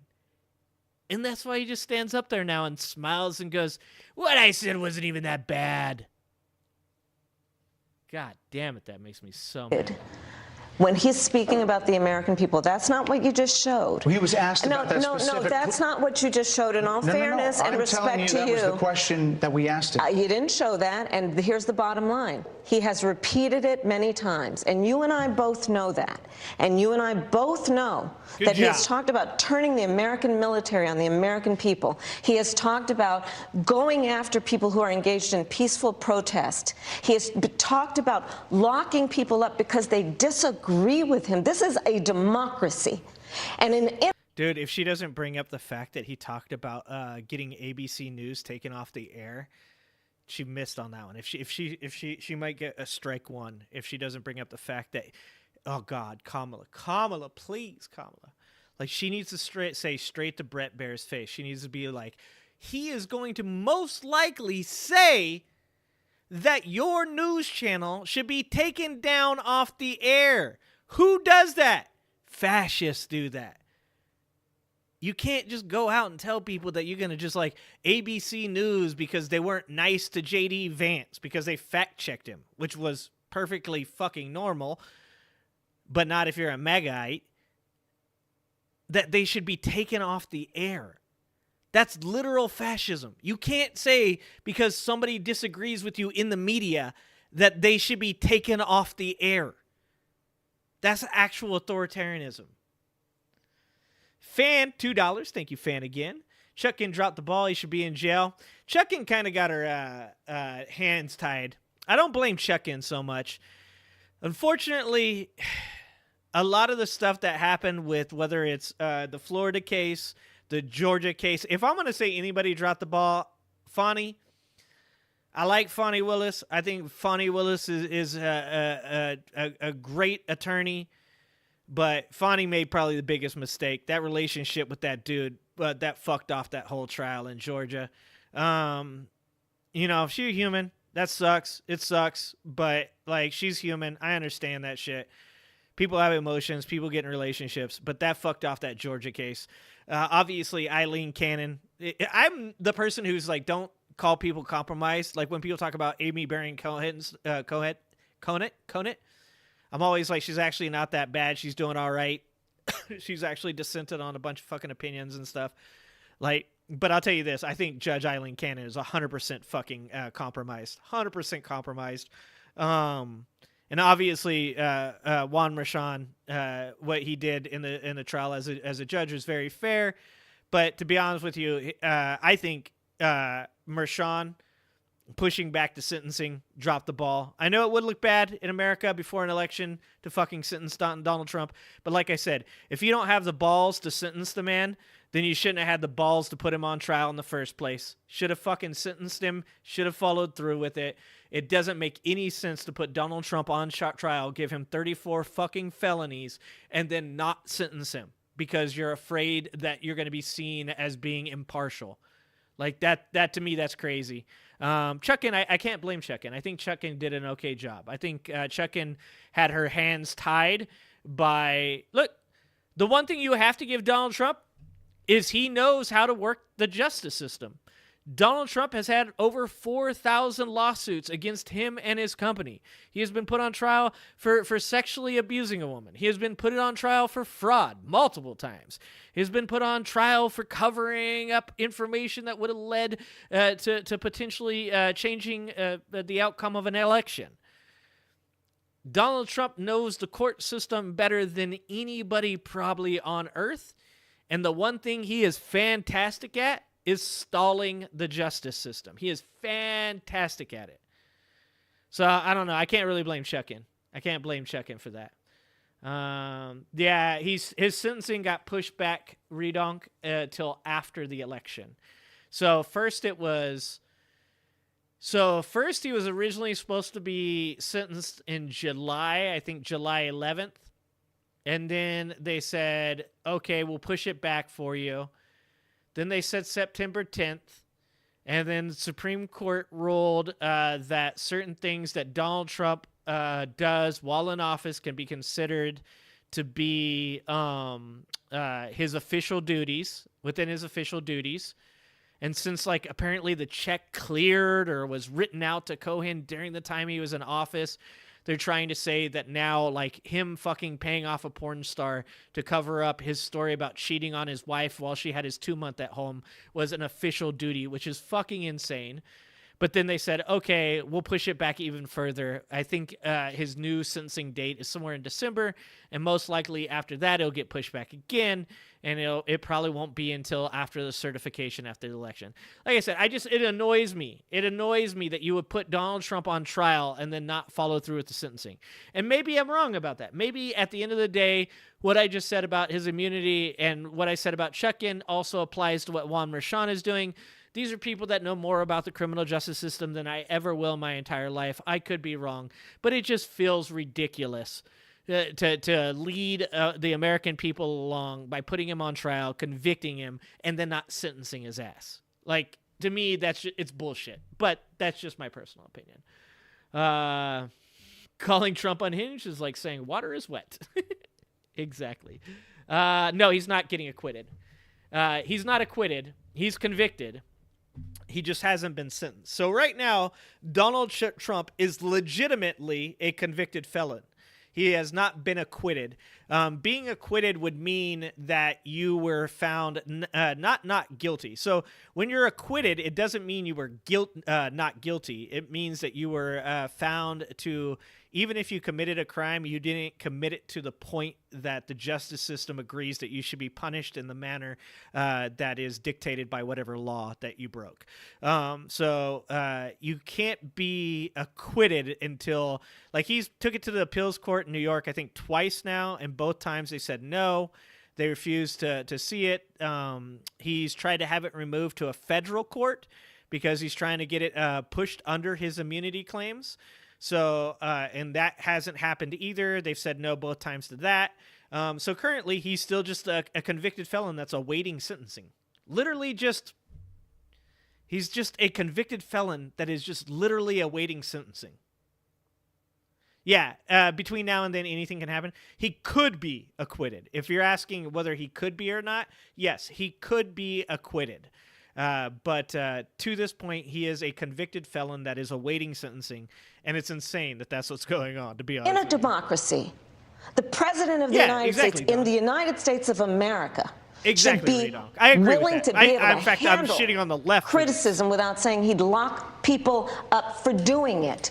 And this is what is at stake, which is why you have someone like the former chairman of the Joint Chiefs of Staff saying what Mark Milley has said about Donald Trump being a threat to the United States of America. He's quoted in the Bob Woodward book that way, yeah. That's what I was going to say. Is very important. That's in the Bob Woodward book. Bob Woodward is the person who was the journalist who broke the Watergate story on Nixon, pretty much the number one dude in the Nixon case. And he's the one that's written now a couple different books, I believe, about Donald Trump. And one of them in which Mark Milley, who was Donald Trump's guy, who is a conservative, who is not even close to being a Democrat, said that Donald Trump is the most extreme threat, I believe he said to the world, but he might have said just to America in democracy. He said he's a fascist. Mark Milley, he is the highest ranked military person in America, said that Donald Trump is a fascist. That was a perfectly commanding response from VP Harris. I mean, I'm seriously impressed at how she pushed back in that situation, especially when Bret Baier was going for cheap gotchas. I mean, again, VP Harris is walking this tightrope where she has to be respectful but commanding and firm at the same time, especially when walking into the Lion's Den, and she's doing it perfectly. Bret Baier goes for a few gotchas. He tries to bait VP Harris into saying that MAGA supporters are stupid or dumb, and I love how genuine her response is. I haven't heard a response this genuine in a while. Dude, I would have been baited so hard. Bro, I would have said it before he baited me. Bret Baier would have been like, so are you trying to say that Trump supporters are, and I'd be like, stupid? Yeah, that's what I'm saying. Fucking dumb? Yeah, that's exactly what I'm saying. My ass would never, ever, ever, ever be elected to any office. That shit wouldn't he would be like, damn. Okay. Yeah, I was hoping to get a soundbite. Thank you so much. Like, yeah, hold on, I'll give you a couple more. Fuck. I definitely could never run for office. That shit would, I'm like way too, everything I believe is like right in the front of my fucking face. Wild. 50%? Listen, Are they stupid? What is God, it? I would never say that about the American people. And That is how a president is supposed to respond. I would never say that about the American people. Yeah, then she good. pivots and That's shows good. how Good job, Trump is the Kamala. one who demeans American people repeatedly demeans them. And also, there are so many clips of Donald Trump calling Democrats the enemy from within, calling Democrats much Is he, worse, Rito? Is saying that Kamala real, or Harris is that is a communist misinformation you're Marxist who spreading? just turned black and is a fake who lied about her entire life. Brett Baer conveniently shows this one clip of Donald Trump defending himself in a sloppy way and thinks this is a fair clip. There are so many clips of Donald Trump saying the enemy from within, and VP Harris calls him out in a very respectful way. She says, respectfully, that is not the clip you played. Watch. criticism without saying he'd lock people up for doing it. And this is what is at stake, which is why you have someone like the former chairman of the Joint Chiefs of Staff saying what Mark Milley has said. It's so crazy that people think that she's like unintelligible. I can't understand. She is like, she speaks so clearly. She speaks so well, and people are like, you can't even talk right, man. You know she sound drunk all the time. Like, dude, first of all, you guys know that those clips are slowed down. That's how they make her sound like she's slurring. Is a bunch of fucking MAGA people slowed down the clips. Like, and they literally proved that because the original clip's like 12 seconds, and the clip that MAGA shares is like 18 seconds. Like, fuck, people are so stupid.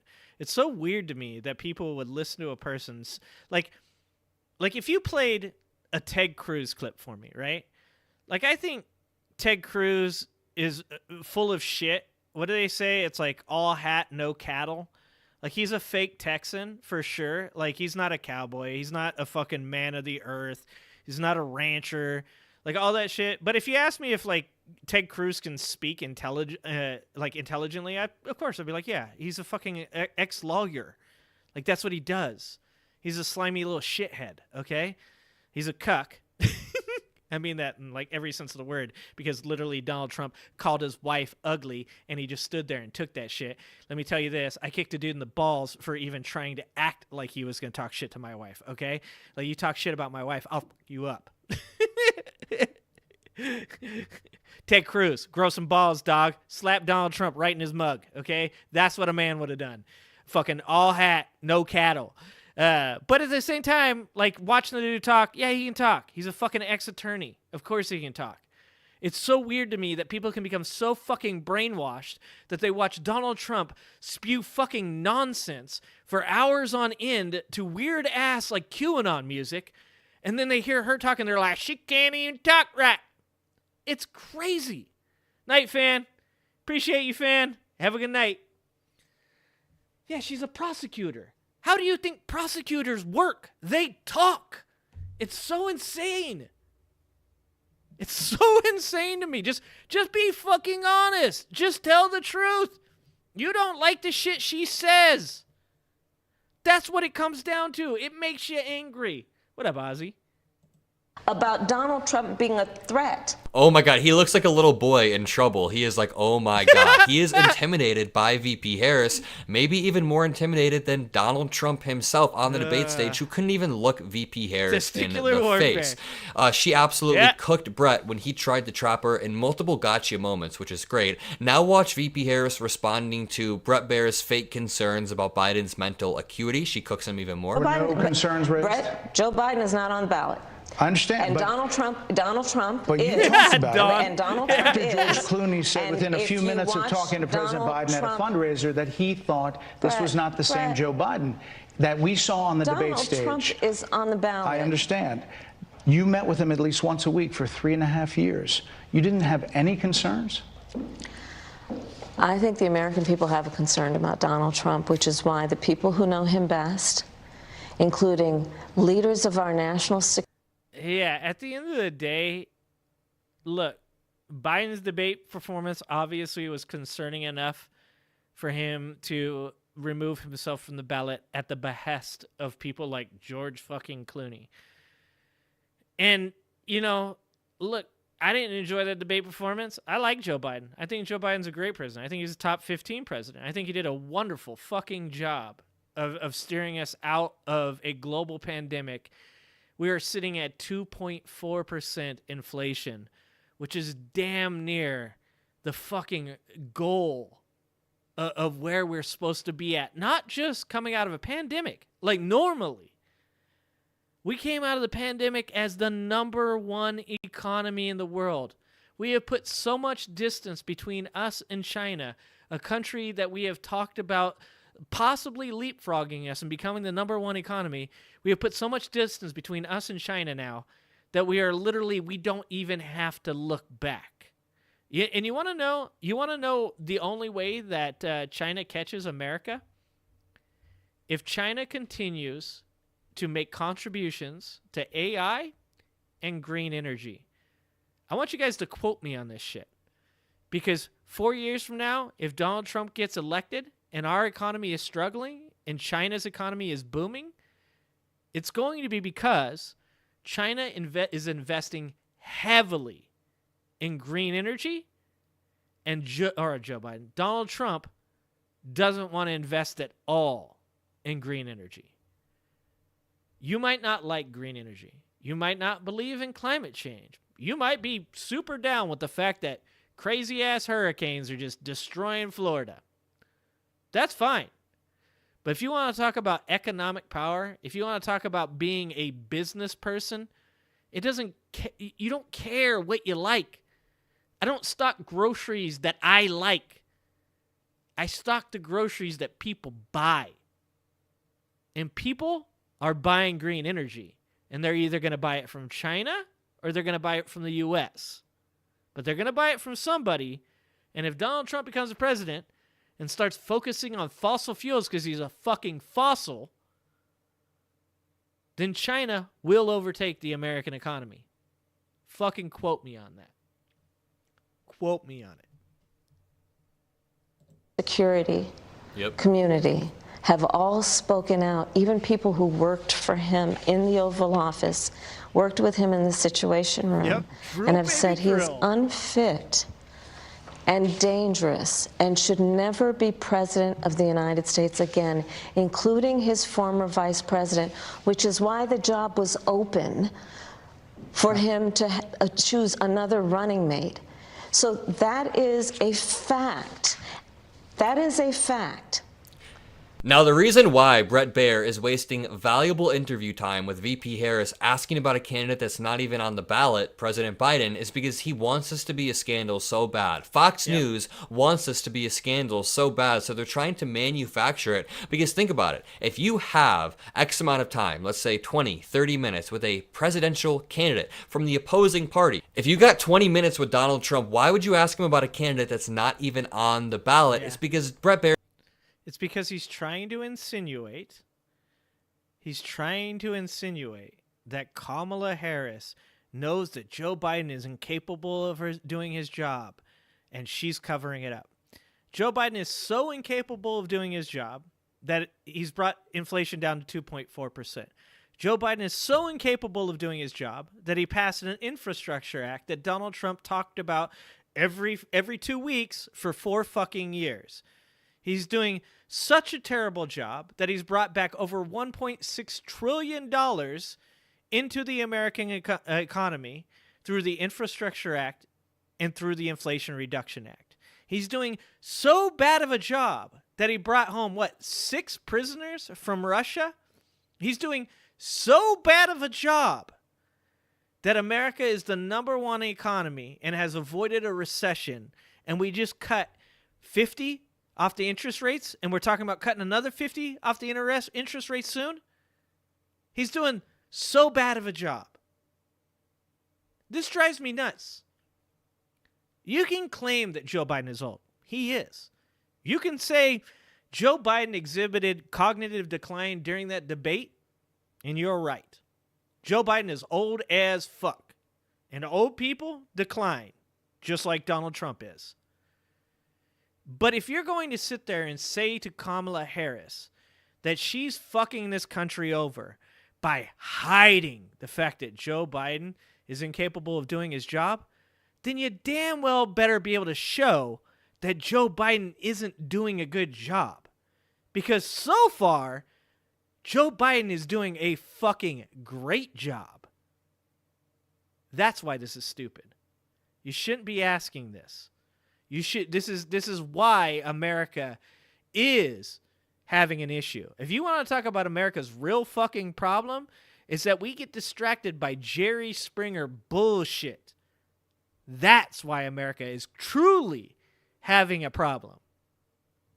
Because we want to see drama. We want to see WWE. We want to see You're Not the Father.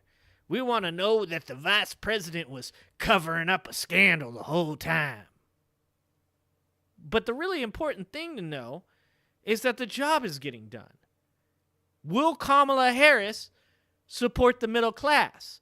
Will Kamala Harris continue to keep America as strong as it is, at the same time improving the happiness of the American citizens?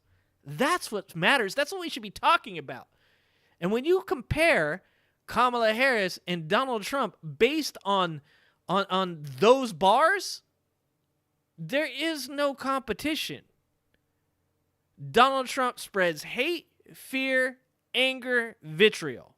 You should be afraid of transgender people. You should be afraid of immigrants. You should be afraid of America in decline. You should be afraid of the economy collapsing. You should be afraid. That's it. That's it. Just be afraid. Because as long as you're afraid, the cult leader's in charge. As long as you're afraid, you give them all the power. That's what we should be talking about. Shouldn't be talking about fucking whether or not Joe Biden is fucking like old or not. Yeah, he's old. She should have just yelled that in his face. See, this is once again why I can't be a politician. I would have just yelled in Brett Baer's face. He's old. We know. So is Donald Trump. Is going for cheap gotcha interviews, trying to manufacture controversy. And again, the body language says it all. Look at the body language throughout these two clips right here. VP Harris is pretty relaxed. She's confident. Brett Baer is leaning forward, and he seems to be a little bit defeated. None of the gotcha tricks are working. He'll probably get yelled at behind the scenes after. There's probably ketchup on the wall at Mar-a-Lago, and Donald Trump is now posting on Truth Social. He just posted a random ad, and again said, "Make America Great Again." Kamala wouldn't change a thing. Let's watch this clip now. Brett Baer tries to pull up statistics, and Kamala Harris calls him out. Packed, where American soldiers suffered traumatic brain injuries, and Donald Trump dismissed them as headaches, not to mention how Donald Trump has treated and talked about America's military and military service people, calling them suckers and losers, has diminished the significance. I apologize. I would like that we would have a conversation that is grounded in full assessment of the facts, which includes, I think this interview is supposed to be about the choices that your viewers should be presented about this election, and the contrast is important. Yes, ma'am. Yeah, she brings up a good point here. She's saying essentially that we're playing on their ground right now. Brett Baer is asking her about things that are so far removed from reality that he might as well ask her about Haitians eating cat's necks, which is a total conspiracy theory. Exactly. But he's asking Donald Trump MAGA-framed questions through the lens of a MAGA sycophant, and she said, can we talk about things grounded in reality if I'm going to be here? And here is Baer saying, I hope you got to say what you wanted about Trump. Listen to Kamala Harris's snappy response. And Madam Vice President, they're wrapping me very hard here. I hope you got to say what you wanted to say about Donald Trump. There are a lot of things. There's more to say. I have much more to say. There are a lot of things that she rolled her eyes and said, I have much more to say, honestly. You can see her rolling her eyes over here. You know Brett Baer is low-key thinking, wow, she is a lot easier to talk to than Donald Trump, because she at least attempts to have a conversation, attempts to ground the conversation. Adam, my guy, just hit it right on the head. That's why she went on Fox News. Because I said it, like, look, hot take. I think Brett Baer's, one of his first interviews with Donald Trump, like, he did a great job. I thought he, like, really held Trump to the questions, and Trump did a really bad job. There's a point in the interview between Trump and Baer where Baer says, so you said that you hire only the best people. But then you went on to insult the people that you elected or you hired by calling them losers, by calling them idiots, by calling them garbage, by calling them trash. And Donald Trump was like, look, people make mistakes and those people were garbage, you know? And he like actually did a good job in that. And this is why I think it's a good idea. And this is why I tell the left that sometimes they get a little out of control with like their criticisms of the left reaching for the right, right? Like sometimes my hardcore progressive friends are the types that they're like, we don't need them. We don't need them. Well, the country is made up of a diverse amount of people, and you do need some bipartisanship. This is what keeps me from being a true blue hardcore progressive, is I tend to look at things and go, you can say that. You can say you don't need their help, but that's not living in reality. And the reality is you do need to reach out to conservatives that do care about the country. You do need to reach out to conservatives that are like, look, like, you know, like, I'm not big on all this transgender stuff, but hey, you do you, whatever. You know, like, that's fine. They shouldn't be harming transgenders. They shouldn't be creating laws that harm transgender people.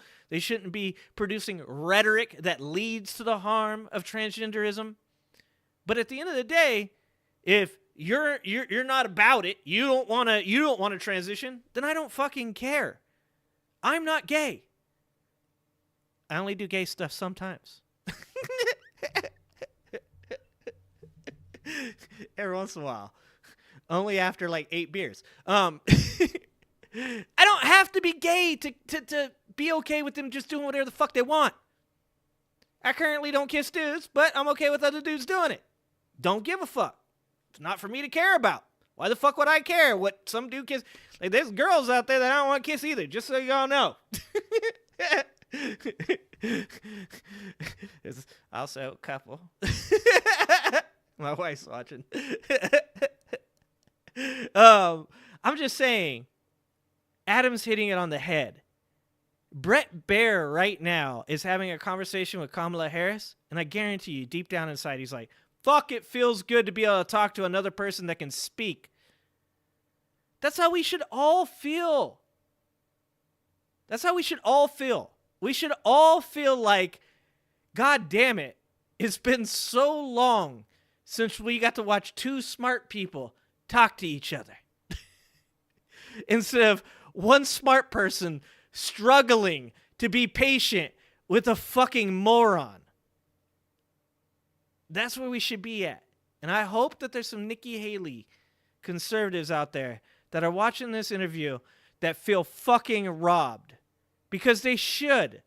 If you're a Nikki Haley conservative, first of all, fucking think about it for 10 fucking seconds, man.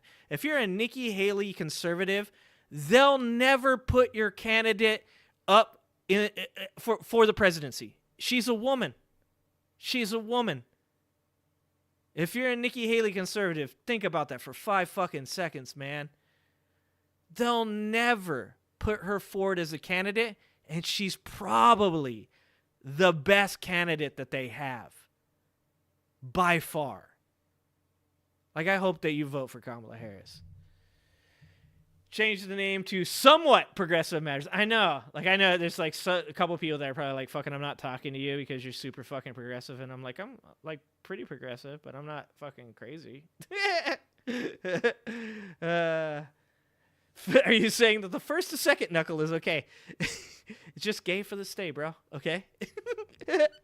Yeah, exactly. Chocolate Elf. First of all, I like your name, Chocolate Elf. That's a fucking cool name, Chocolate Elf.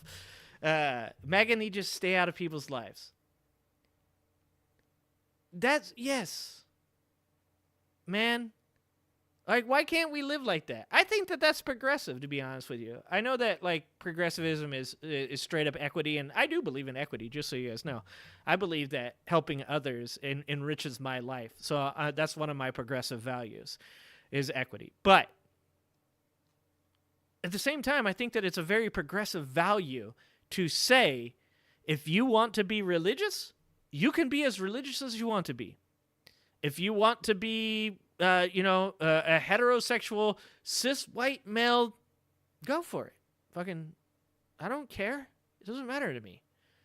You know, just be you and celebrate you, and that's perfectly fucking fine.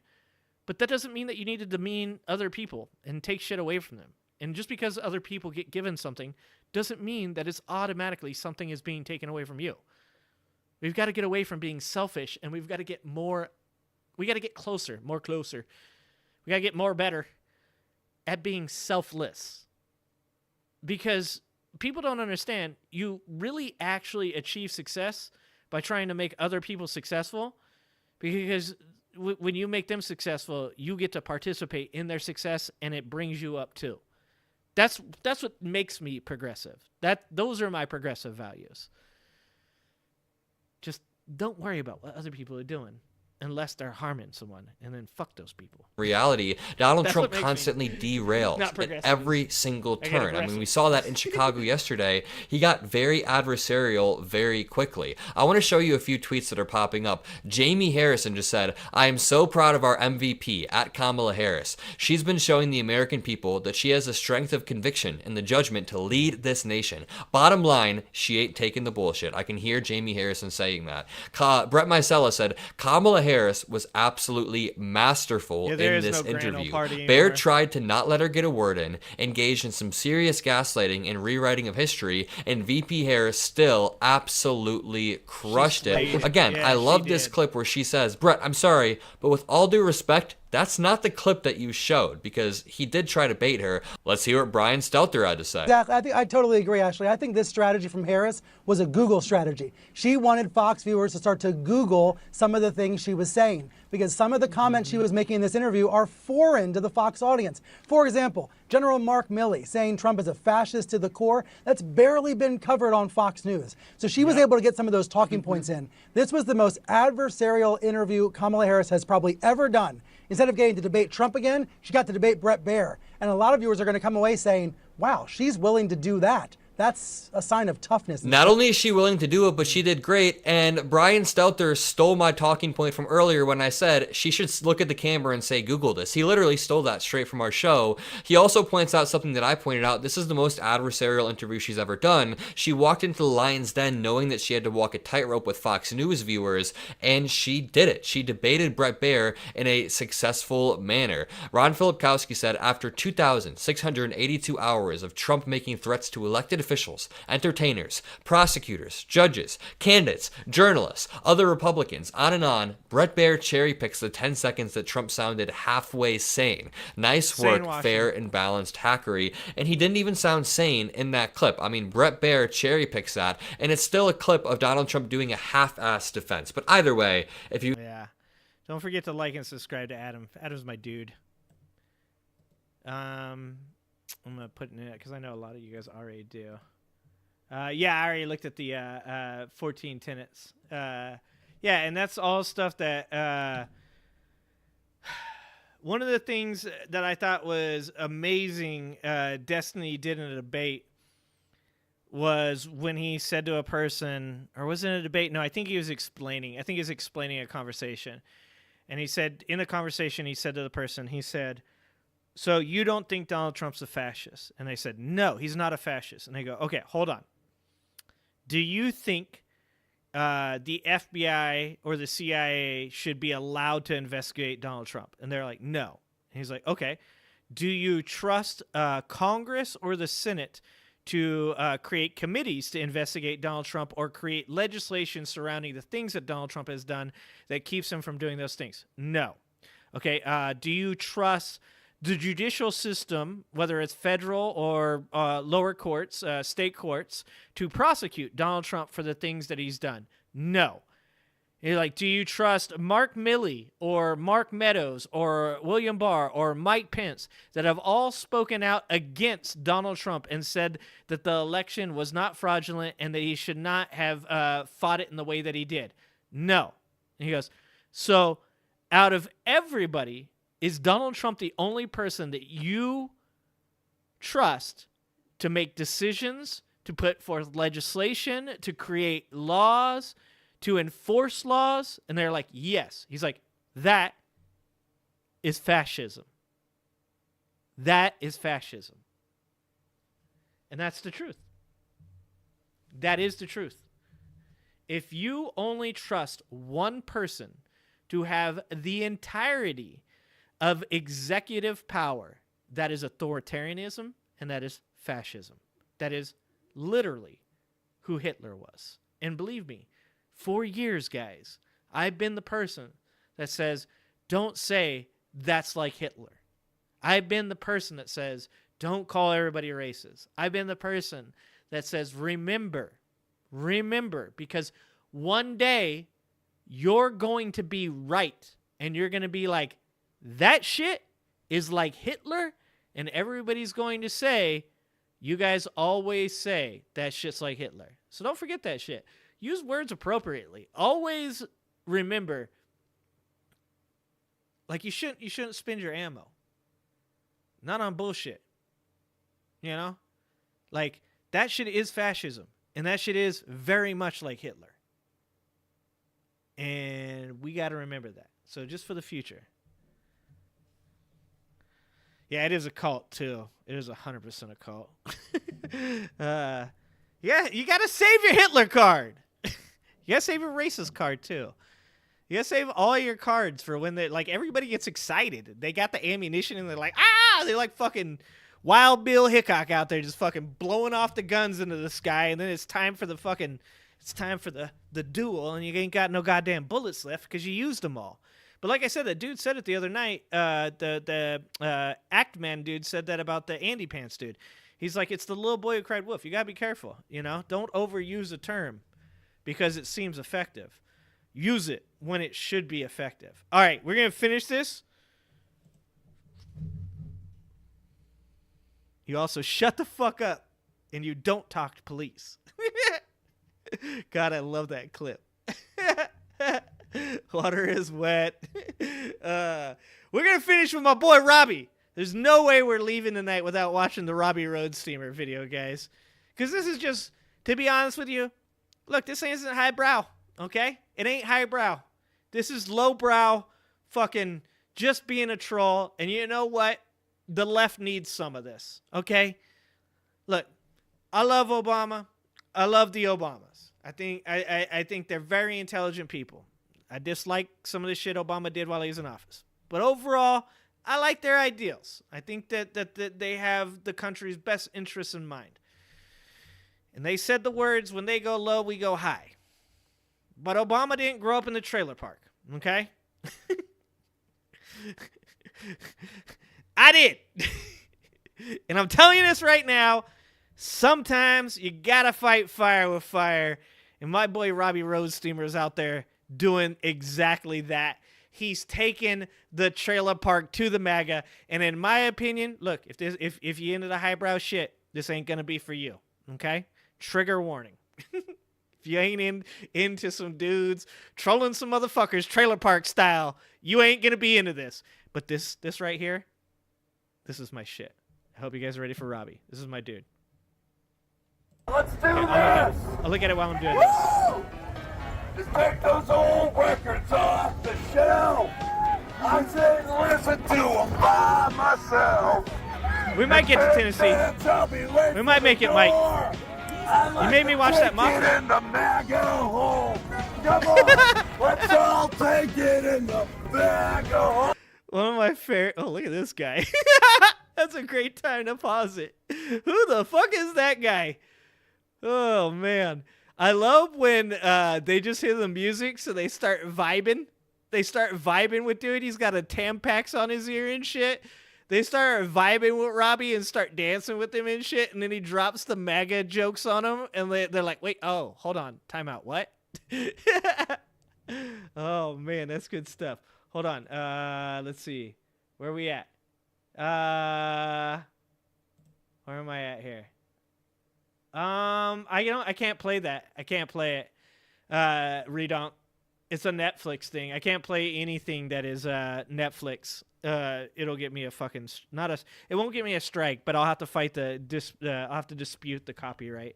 Nothing that's Netflix. I can't play. Like I can't play Amazon trailers either. When I played Fallout, the Fallout trailer, I got a fucking dispute for that too. So sorry, I can't play anything with music, and I can't play anything that's from like Amazon or Netflix. Dude, it's crazy too. Like Discord, not that I would ever try to do this, but if you try to play any type of like cable TV through your Discord, like share the screen, it'll black it out. It like picks it up. Not that I would ever do that. First of all, kids, don't even try that, okay? That's bad, all right? Only bad people do things like that. But if you were to try to do it, it won't allow you to do it, just so you guys know. Dude, Fallout 4 was okay, too. Fallout 4 was okay, too. Fallout 5's coming out soon. God, I can't wait. We might do gaming streams. If you guys are ever into, like, just hanging out with me while I play games, I don't get a lot of time to play video games anymore, but every once in a while I do. So if you guys want to ever do a gaming stream, maybe we'll do like a members only gaming stream or something like that, because I don't do anything for the members and I feel bad for you guys. Maybe I'll hook up a members only gaming stream, so you should fucking become a member. Maybe a GTA 6 member only MAGA gaming stream. Oh dude, I beat Elden Ring. What are you talking about? I've played every single Dark Souls. The only Dark Souls I've never beaten, let's see, I've beaten 1, 2, 3, Bloodborne, Elden Ring.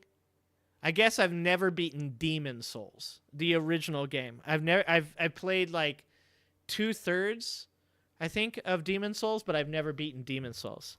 I don't cry. My wife thinks I'm crazy.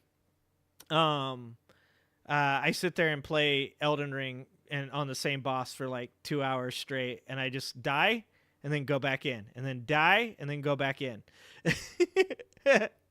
Tia, I'm gonna do it. I'll hook up a Twitch stream. I'll stream on Twitch, and I'll drop the link to members, and we'll do a stream on Twitch. Okay, we'll do that because I have a Twitch stream. Some of my viewers came from when I used to play League of Legends on Twitch. I play all the games that should frustrate the shit out of people because I like frustrating myself. It's fun. Fun time. I'm Robbie Roadsteamer. Woo! Elon Musk pays me. Here we go. Look at the way he's dressed. Hell yeah. We're gonna. Nothing more ironic than a Trump supporter saying, "Look at the way he's dressed." I mean, mind you, he is pretty fucking crazy. But that's the best part about him trolling MAGA supporters is really he should fit right in. The way I'm dressed. Woo! You're gonna take it. Look at that old dude. No, I have a right to be here like you guys. Freedom of speech. No political violence. No political violence. I like the ticket in the MAGA hole. The kind of rhythm soothes my soul. Gotta take it in the MAGA hole. Hey guys, I just want to say I've been to the border and I agree that we need to shut down the border. There's a lot of undesirables coming in. We need to build the wall around New Hampshire, and we need to shut down the border from New Hampshire to Massachusetts. Woo! Border Patrol. I like to take it in the MAGA hole. Woo! She said, "No, you can't come up here." I have a right to be up here like you guys. Public. Yeah, she said, "Come on in." All right, good job. I like to take it in the MAGA hole. I'll give it to you. The kind of music. She said, "I'll give it to you." Who wants to put baby oil on me? Let us all pray for a felon together. It is very Jesse Ventura-ish. Oh. In the Lord of Jesus Christ, let's us pray for a 34 convicted felon together. Woo! Oh! What? You're a faggot and Christ hates you. What am I? You're a faggot. Did you hear that? Yes. Look at this Put guy. some baby oil on my crap. Come on. Oh, fucking troll that kid. Freedom of speech. You guys like that song? Like you guys on a Saturday morning ball washing a felon. Like you guys have a life. Come on. Just take the MAGA flags down to Goodwill. Hell yeah. You like my thong? You all slap it. Let's do this. God hates fags like you. Oh, that's that good old MAGA hate right there. Will you come and grind me down there? The soul. Oh, good old MAGA love right there. MAGA hole. Oh, dude. Why is he throwing homophobic slurs then? MAGA hole. The kind of rhythm just souls. God, I love when they try to make like an argument. It's amazing. Convicted felon. Oh, how convenient that they made the Who finished inside Look at it. Look, she's turning red. Not that he didn't admit that. Look, dude, ma'am, your blood sugar. Your blood sugar, ma'am.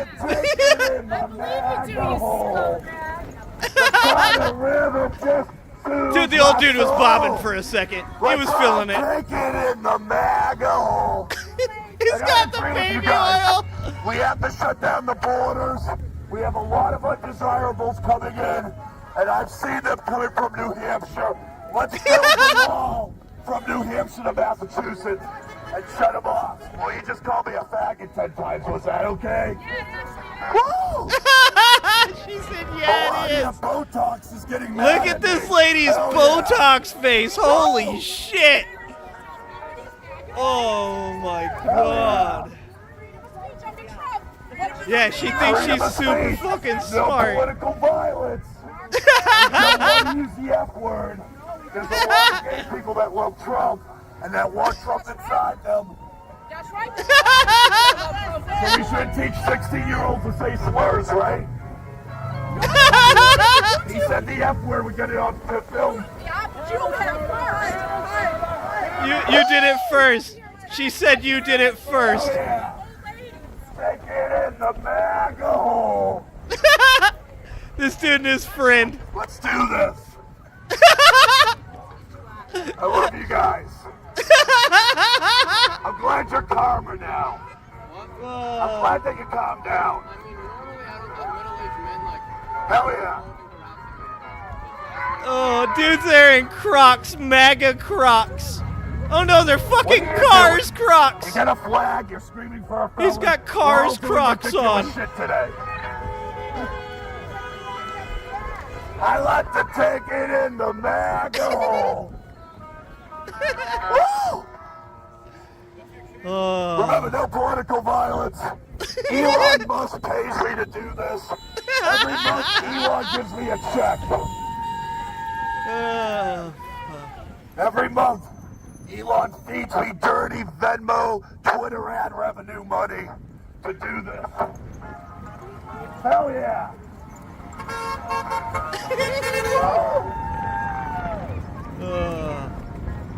All right. Okay, that's a bad place to pause that. Oh my God. God damn it, dude. All right. I don't think I can follow Tennessee Brando after that, dude. No way. No, we can't do that. We can't watch Tennessee Brando after that. The mood swing would just be too much, okay? I can't go from that to that. Redonk, you'll love this. Redonk's from where I'm from. There were some Trump supporters out in front of a grocery store with flags, and I yelled at them that they need to get a job. And then we made a U-turn and we went back by, and I yelled out, "Trump's a traitor! Dun, dun, dun, dun, dun. Trump's a traitor!" And one of the dudes followed me to the fucking to the light, and he said something, I couldn't hear him. And you know I have issues. I leaned back and said, "What the fuck did you say to me?" And he said, "You're a great example for that kid." And I said, "Yeah, I'm not voting for a grapist." But I used the real word, of course. But it was a great moment. It was fun times. Let's just say I made a Trump supporter very, very upset. He told me that I was a bad parent. My child, who was in the back seat, actually cheered for me during the altercation, which was fucking even more hilarious. And I told him, "Thank you for supporting me, sir." No, it was McDonald's, dog, out in front of McDonald's. Oh, dude. It should have been in front of the outlet, though.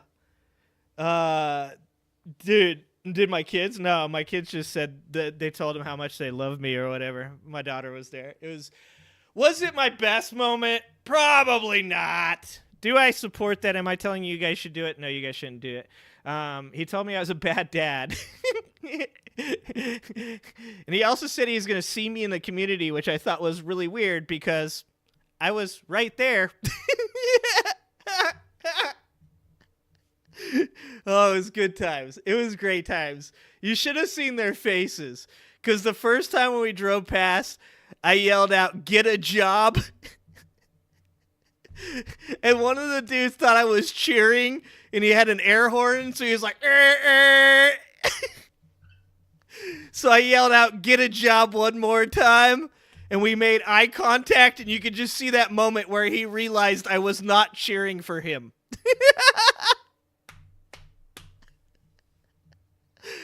Oh, it was amazing. Oh, God, it was great times. It was absolutely amazing.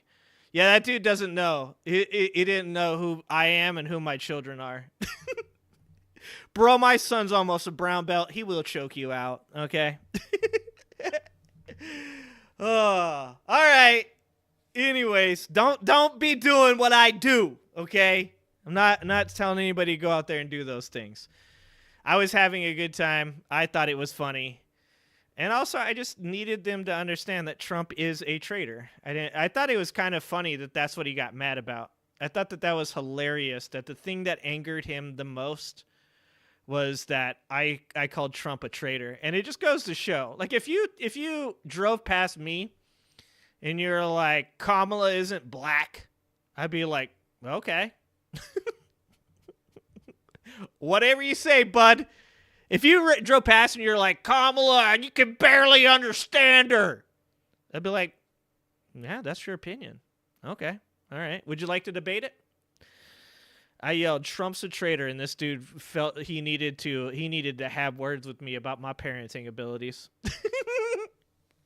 Little do you know, I like to have words. It was fucking good times. I'll be honest with you. My wife was like, "Oh my fucking God." Sorry about the well tell. Let's get out of here. All right, guys. Thank you for making this fun. Thank you for being such a great fucking community. Thank you guys for always being so goddamn cool. I really do appreciate you guys. All of you guys have been here since there was like fucking 3 people watching me. It was like Bucket, DJ, James, and Redonk. And now there's like 30 to 50 of you. There's almost 18,500 subscribers to the channel. You guys are fucking cool. I love you guys. I appreciate you guys. And the next live stream is Saturday afternoon. So if you want to stop in and check out some stuff, don't forget to check out the videos. I'm trying to make other new videos too, so that way you guys aren't just getting the spliced up live streams that you guys have already seen. I'm also trying to make quick new videos as well. You guys can check out the one I did on Trump abandoning his followers out in Coachella, which is fucking hilarious. You guys can check out the one I did on the dude that fucking apparently was a Trump supporter that showed up at the Trump rally with the shotgun and the fucking loaded handgun. That turns out he's a sovereign citizen as well and a Trump supporter. Fucking weird people over there in the Trump cult, guys. But anyways, thank you to everybody that's new. I know that I see a lot of you are watching and you're not commenting. Don't be scared. Don't be scared. Don't forget to like the stream. Don't forget to please like the stream. It helps me out. If you want to support my channel, you can be as cool as Redonk and the rest of them, and I'll figure out some kind of gaming stream or something else to give you some love back for what you guys have done for me. It's $3 a month or 10 cents a day. You click the join button right underneath the video and you can join and you can support my channel and make it so I can do this more often. I'm not going to quit my day job. I make plenty of money doing my day job, but I'm not quitting that anytime soon. But it'll make it so I can be on here more often. What was the song you used to play at the end of the lives? Oh, the song I used to play at the end of the lives, I can't play it for the same reason. I have to dispute it every time, but it's called, it's from Portal, Still Alive. It's Still Alive. Portal, Still Alive. Here, I'll link it for you guys.